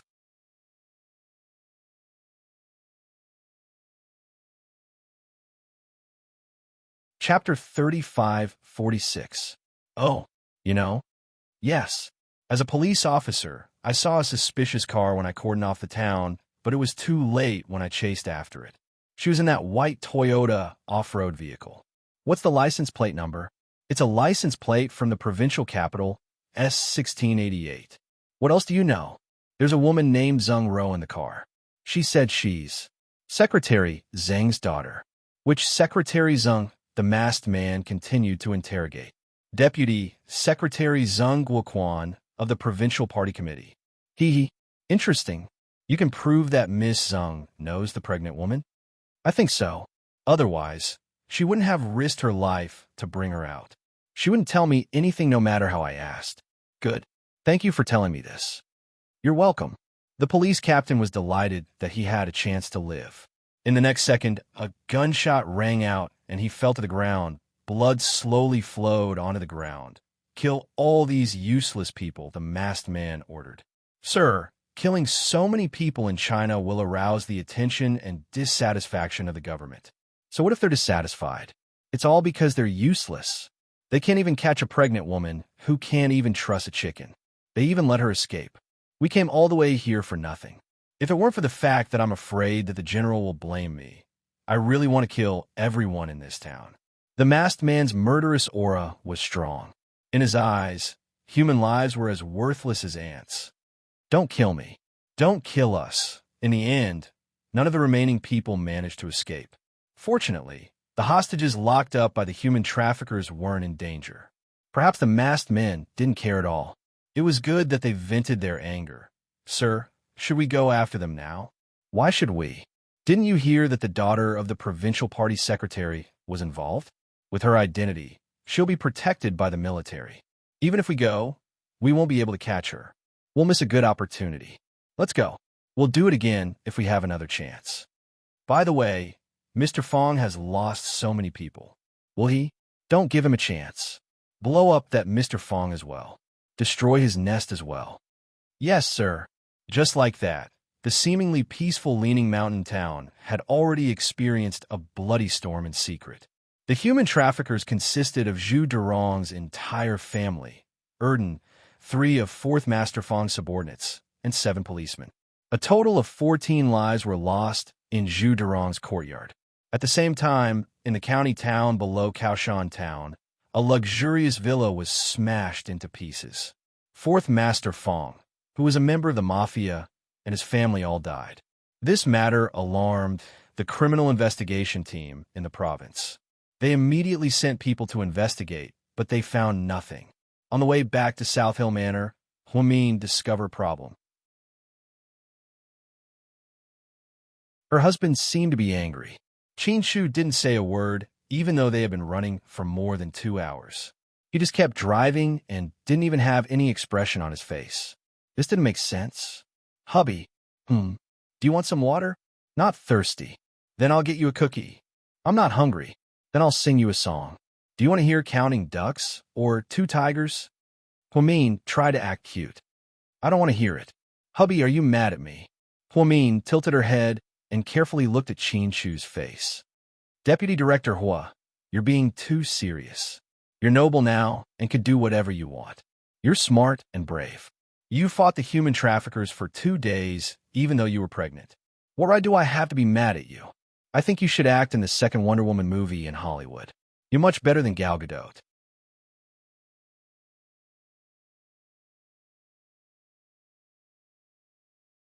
Chapter 35:47. Pooh! Hearing Mr. Qin's words, Huamin almost spat out blood. What are you talking about? Huh? Are you dissatisfied with me? Huamin didn't know whether to laugh or cry. Of course I'm dissatisfied. Vice Director Hua is the head of the family. No one dares to offend you. Honey, don't be like this. Let's talk things out. When Qin Shu was angry, Huamin was scared. She felt guilty. Mr. Qin wouldn't get angry for no reason. Every time he got angry, it was because she was stubborn. The consequences of her actions made Mr. Qin worried. Don't. Vice Director, you should rest. Don't worry about me. Honey, I was wrong. I really shouldn't have ignored your feelings. I thought those human traffickers were easy to deal with. I had silver needles and knew how to untie ropes. I thought those bad guys would get what they deserved, but I didn't expect a bunch of people to come in and buy me at a high price, Huamian reflected. You knew you were the target of many people, but you still did it. I don't know if you ignore my words or Lu Yan's. If I remember correctly, Lu Yan warned you before she left, right? Yeah, she warned me. But you're not a kid anymore. You can understand her words, right? Yeah, I can understand her. Then why did you take the risk to do it? Because you weren't with me. If I didn't beat them at their own game and they took me away, I was afraid the baby would be hurt. Huamin found an excuse. So you decided to go undercover in the human trafficker's base. Then the baby would be safe? Qin Chu questioned. I didn't expect it to be so complicated. There are many things you didn't expect. Honey, don't be angry, okay? I'm back safe now. So you're in the right now? No, I know I'm wrong. Huh? I always let you clean up after me. It's been like this for so many years. That's why I married you. You're such a good man. You're one of a kind. Okay, flattery doesn't work. Then why does Little Bean's trick work on you every time? Because she's my daughter. You're not. Then I want to be your daughter, Hua Min said shamelessly. Qin Shu, Vice Director Hua, you're shameless. That's right. What's the point of having integrity with your husband? Anyway, don't be angry. Oh, right. I thought of two more important things that you must help me with. What is it? Qin Shu was still angry, but his heart softened when he saw that Hua Mian needed his help. That human trafficker still has some people who were captured. Can you send someone to rescue them? Those people must be very pitiful. They were captured just like me. Okay. And the old lady who took me in? She's not in good health. I'm going to get some Chinese medicine for her. Please send it to her. I promised her. You've made friends with a lot of people. Ha, that's right. Your wife is popular. The most important thing is that I'm pregnant now. I've successfully pretended to be a pregnant woman. As long as people have a conscience, they won't do anything to me. Those human traffickers are really hateful and stubborn. Their children are so young, but they're already doing evil things with their parents. Hubby, you must contact the provincial police to arrest them and lock them up for decades. No, they're all dead. Huh? Dead? Huamin didn't know that the human trafficker's entire family had been killed, but Qin Shu had received the news.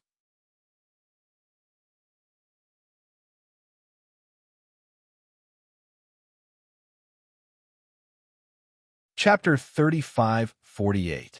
Yeah, their whole family is dead. Other than them, many people who were with them are also dead. So are the police officers who chased after you. Did those people do all this? The people Hua Min mentioned were the ones who wanted to buy her for 2 million yuan. She knew that those people weren't easy to deal with. Unfortunately, the human traffickers were blinded by greed and only cared about money, so they didn't take Hua Min's words seriously. Otherwise, today's tragedy wouldn't have happened. I think so. Luckily, we ran away quickly. Those people are so cruel. I wonder if they're Ian's people. Huamin only knew that Ian and Nala were after her. She didn't know about the other forces.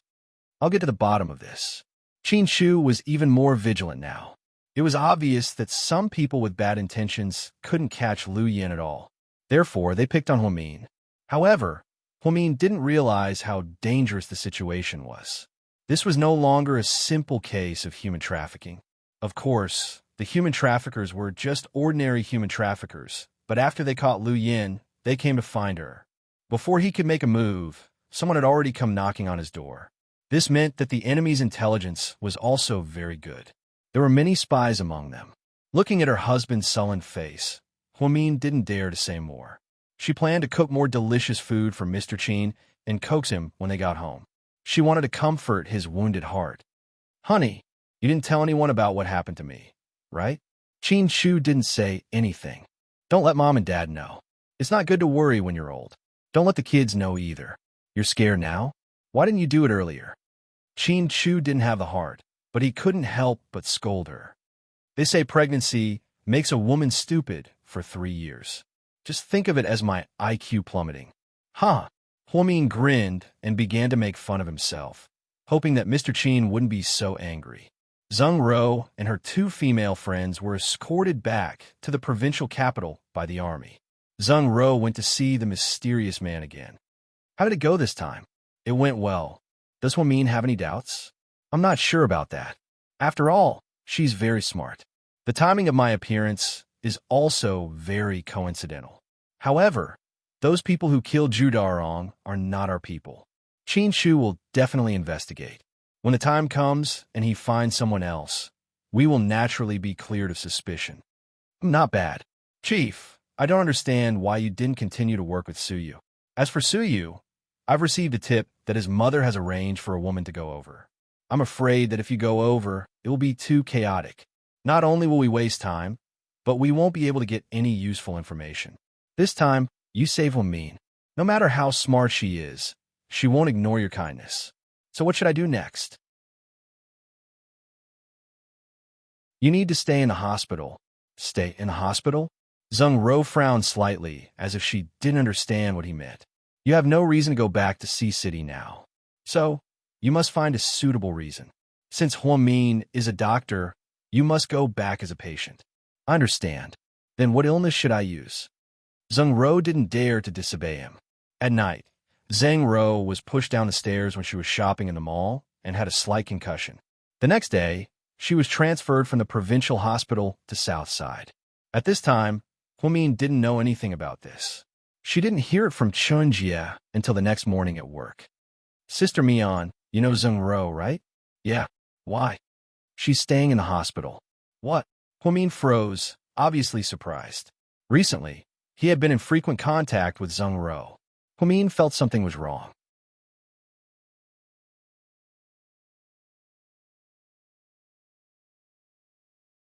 Chapter 35-49. How come she's hospitalized here? I don't know. She was just transferred here. I think she's injured. Everyone in the hospital said she's Secretary Zheng's daughter. Even President Wu went to see her in the VIP ward this morning. Which department is she in? Orthopedics. They said she has an old injury on her leg. Oh, okay. I'll go and see her. After returning, Huamin had planned to call Zheng Ro to ask about what had happened that day and thank her. But as soon as he came to work, he was shocked to hear that she was hospitalized here, inside the luxurious VIP ward at Southside. This time, Zheng Ro didn't hide her identity, so there were bodyguards outside the ward. Different from last time, there were nurses waiting on her in the ward. This time, she looked like a rich young lady. Stop! Who are you? The bodyguard didn't know Huamin and stopped her. This is our vice director Hua. Chunjie gave the bodyguard a stare. Glancing at Huamin's work ID, the bodyguard let her in. When Huamin walked in, Zheng Ro was playing on her cell phone. The nurse beside her was peeling an apple for her carefully. Zheng Ro. Huh? Huamin, you're here? I thought you'd take a few days off. Why are you back so soon? Seeing Huamin, Zheng Ro was happy. Yeah, there's a lot going on in the hospital, and I don't have time for vacation. What happened to you? Why are you in the hospital? It's not convenient to talk about it. Forget it. Don't ask. What's wrong? Did something happen after I left? Did the police hurt you? Huamin felt guilty for leaving Zheng Ro behind that day. Seeing Huamin's thoughts, Zheng Ro acted better. Oh, I'm fine. I'm really fine. Then how did you get hurt? I just fell. I accidentally fell while shopping. Don't lie to me. Huamin didn't believe Zheng Ro's unnatural expression. All of you can leave. I want to talk to my friend alone. Zheng Ro raised her head and dismissed everyone in the room. Xinjie also left the room. After you left that day, the police did chase after me. They were very rude to me and even smashed my phone. I was so angry that I scratched his face. Haha. Are you all right? Huamin asked anxiously. It's okay. Later, the military came.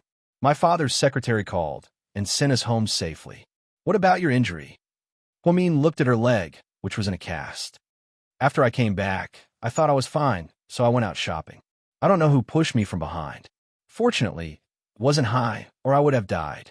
Unfortunately, this fall also triggered the injuries from the car accident in Singapore. I was hospitalized at the provincial hospital, but they said that in terms of orthopedics, only the Southern District has the best authority in the province. My father wanted me to come here to recuperate first.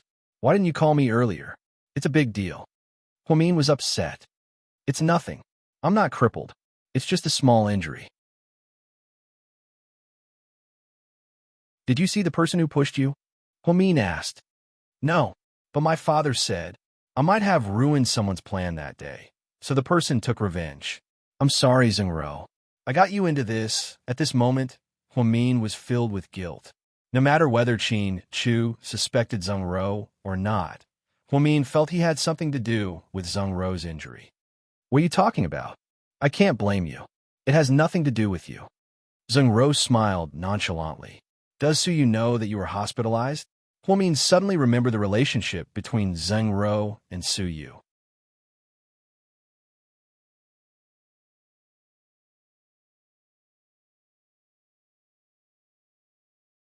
Chapter 35-50. I don't know yet. I didn't tell him. You don't want to tell him? Forget it. I feel like I'm doing this on purpose. It's awkward between us. Then you should stay here and recover. I'm familiar with the orthopedics department and will check on you regularly. If you want to eat something, tell me, and I'll have the housekeeper make it for you. It's not easy for you to stay in the hospital alone. Let me know if you need anything. Okay. Zheng Ro nodded. I'll go check on you now. Huamin stood up and was about to leave. By the way, Huamin, did your sister leave? Yeah, she left. What's up? Nothing. I just think Lu Yin is fun and want to play with her to relieve my boredom. She's back in China. Huamin didn't talk much about Lu Yin. He wouldn't tell anyone about her. It was the first time Zheng Ro had asked, so Huamin didn't get suspicious. At noon in the hospital cafeteria, Lady Su found Huamin and sat down across from him. Auntie Su, you not busy today? No, I'm not busy. Mian, have you contacted Yao recently? No, I just came back from a business trip. Oh, I see. What's wrong? Did something happen to her over there? No, but that kid has been here for a few days and I haven't gone to see her. I asked someone to buy 2 dresses in Europe. They look pretty and I think they suit her, so I want to go over and give them to her. But you know, if I go to use company, it'll cause too much of a stir, so give them to me. I'll give them to her after work. Huamin was smart and of course knew what Lady Su meant. Want to be too much trouble for you? No, Annie. We've known each other for a long time and I know you like her very much. It's normal for you to buy gifts for her. I'll give them to her. I told Su Yu that she's my relative. Yes, I was thinking the same thing. Mian, you're so considerate. I'm very happy. After having lunch with Lady Su, Huamin took the bag back to his office.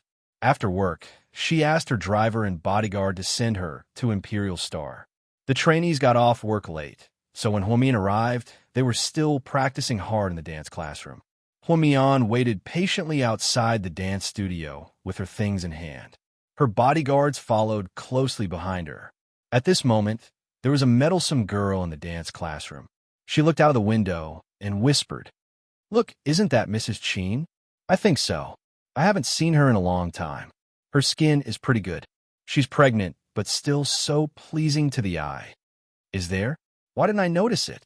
She looks so ordinary. I really don't know what our big boss Su likes about her." "Don't talk if you don't know. They all say that women have high EQ and know how to behave. President Su treats her very well. Otherwise, he wouldn't have been single for so many years." Places with a lot of women were full of gossip. They all talked at once. Han Yueyao didn't say a word. She tilted her head and looked into Huamin's eyes. She gave Huamin a polite look, which meant, "Wait for me." Huamin smiled. Just like that, they waited for about 10 seconds before the class finally ended. Han Yueyao wiped the sweat off her forehead and walked out of the classroom. Huamin and Han Yueyao know each other. As a class president, Gao Yeruo finally realized what was going on. "Oh my God, I knew it. She came later. How did she get into our class?" "She said she didn't get in through the back door. She's so shameless. She obviously used her connections. The other girls also cursed. Sister Mian, sorry for making you wait for so long. It's okay. Sit down and rest." Then, Huamin took out a disposable wet wipe from his bag and handed it to Han Yueyao. "Sister Mian, what can I do for you? Auntie Su asked me to give this to you." Huamin handed her the dress with both hands.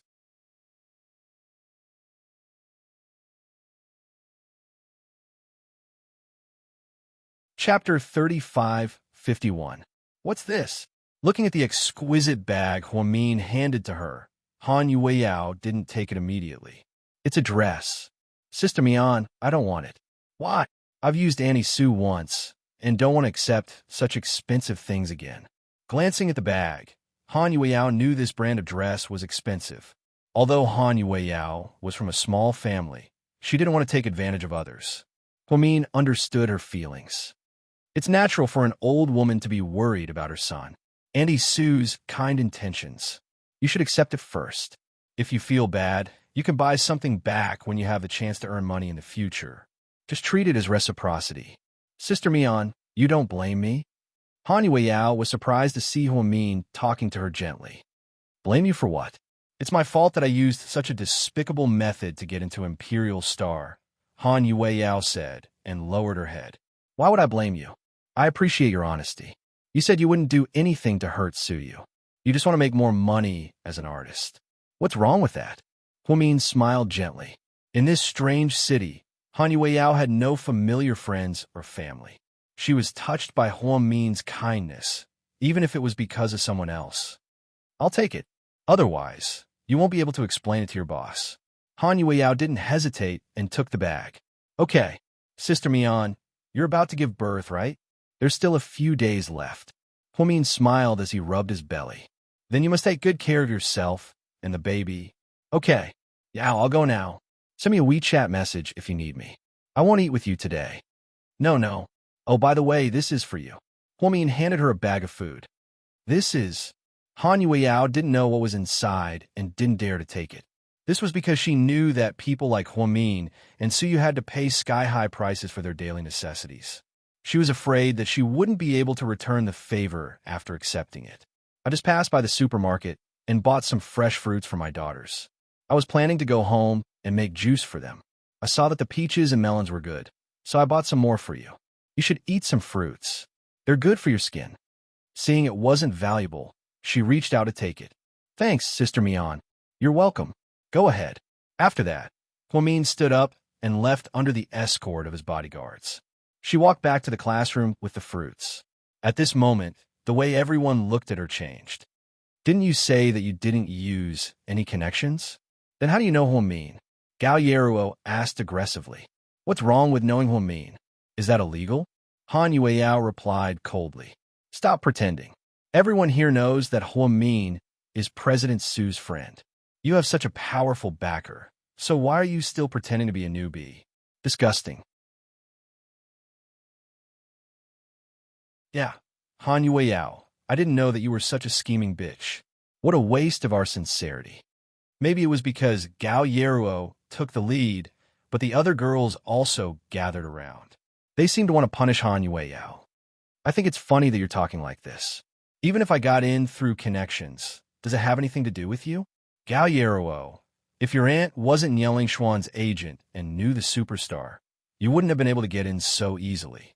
Don't think that I don't know anything just because I'm from another city. Since we're all bad people, let's not talk about each other. What did you say? Who's bad? Gao Yeruo seemed angry. She rushed over and grabbed Han Yueyao's collar.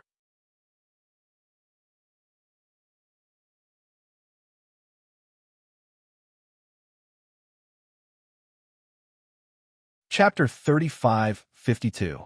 I said no one's a good person. Unafraid, Han Yueyao repeated herself. Do you believe that I'll slap you to death? Gao Yeruo had always been one of the more talented trainees in this batch. Her aunt used to be Nialing Xuan's agent after Nialing Xian became famous. After Nialing Xian became famous, her aunt also became popular for a while. Later, Nialing Xian went abroad to study. Her aunt stayed behind and continued to manage other artists, although none of them were very popular. After all, she was an old member of Imperial Star, so Gao Yeruo was well taken care of. She was also the captain, so the girls here were all afraid of her and tried to please her. If you want to hit me, then hit me. But I'll definitely hit you back. Don't cry if I scratch you and you get scars or something. Han Yueyao seemed to want to put the ugly side of things first. You're too arrogant. I must teach you a lesson today. With that, Gao Yeruo raised her hand and was about to hit her. Suddenly, a voice came from the door of the classroom. What are you doing? Everyone turned their heads and was instantly frightened out of their wits. President Su, hello, President Su. President Su, why are you here? The girls' eyes lit up when they saw the big boss, and they almost surrounded him. Suyu walked in front with him behind him. The two walked into the dance classroom one after the other. Look at you guys. You're so free that you have time to fight, right? Suyu's face was cold. Han Yueyao lowered her head and didn't say anything. Gao Yeruo immediately pointed at Han Yueyao. President Su, she started it. She said I'm not a good person. Everyone here can testify for me, Gao Yeruo complained. Yes, President Su. We all heard it. Han Yueyao started it. The girls were afraid of offending Gao Yeruo, so they didn't dare to not speak for her. As the saying goes, everyone kicks a man when he's down. Han Yueyao didn't have many friends, so she was at a disadvantage. What happened? So you looked at her and asked. Galliero said I got in through the back door. Yeah, I admit it, but she's the same. So I told her that since we're both bad people, we shouldn't blame each other. She said I scolded her and took it as her own fault. I don't think she's suitable to be an artist with such a low EQ. Imperial Star standards are really low. What did you say? She murmured the last few words. So you didn't hear them clearly. Nothing. Han Yueyao put her hands behind her back and lowered her head. You guys are really promising. The company has trained several batches of trainees, but none of them fought in the classroom like you guys. You didn't, right? Han Yueyao emphasized. Shut up. You're so capable. Suyu snorted at her. Galliero was thrilled to see Suyu scold Han Yueyao. She immediately added fuel to the fire. President Su, we all know that Han Yueyao was introduced by her friend, Dr. Hua, so we have to respect her. But if she goes too far, what will the other students do? It's not fair. She's new and knows nothing. She's so arrogant. Galliero, you flatter me. Han Yueyao glared at her. You, come with me to my office. So you pointed at Han Yueyao and frowned slightly. Then, he turned around and left. I'm not going. Han Yueyao's voice wasn't loud, but everyone heard it clearly. Suyu had just taken a few steps when he heard the girl say she wasn't going. He was furious. He turned around and glared at Han Yueyao. Say that again. You're tuning in to the Romance Rendezvous YouTube channel. We're so grateful for your support, and don't forget to subscribe to join us on this incredible journey through captivating stories. Your generosity through donations truly makes a world of difference, as it's the primary source of revenue that allows me to expand and enhance this channel for you. Thank you from the bottom of my heart for being a part of this adventure.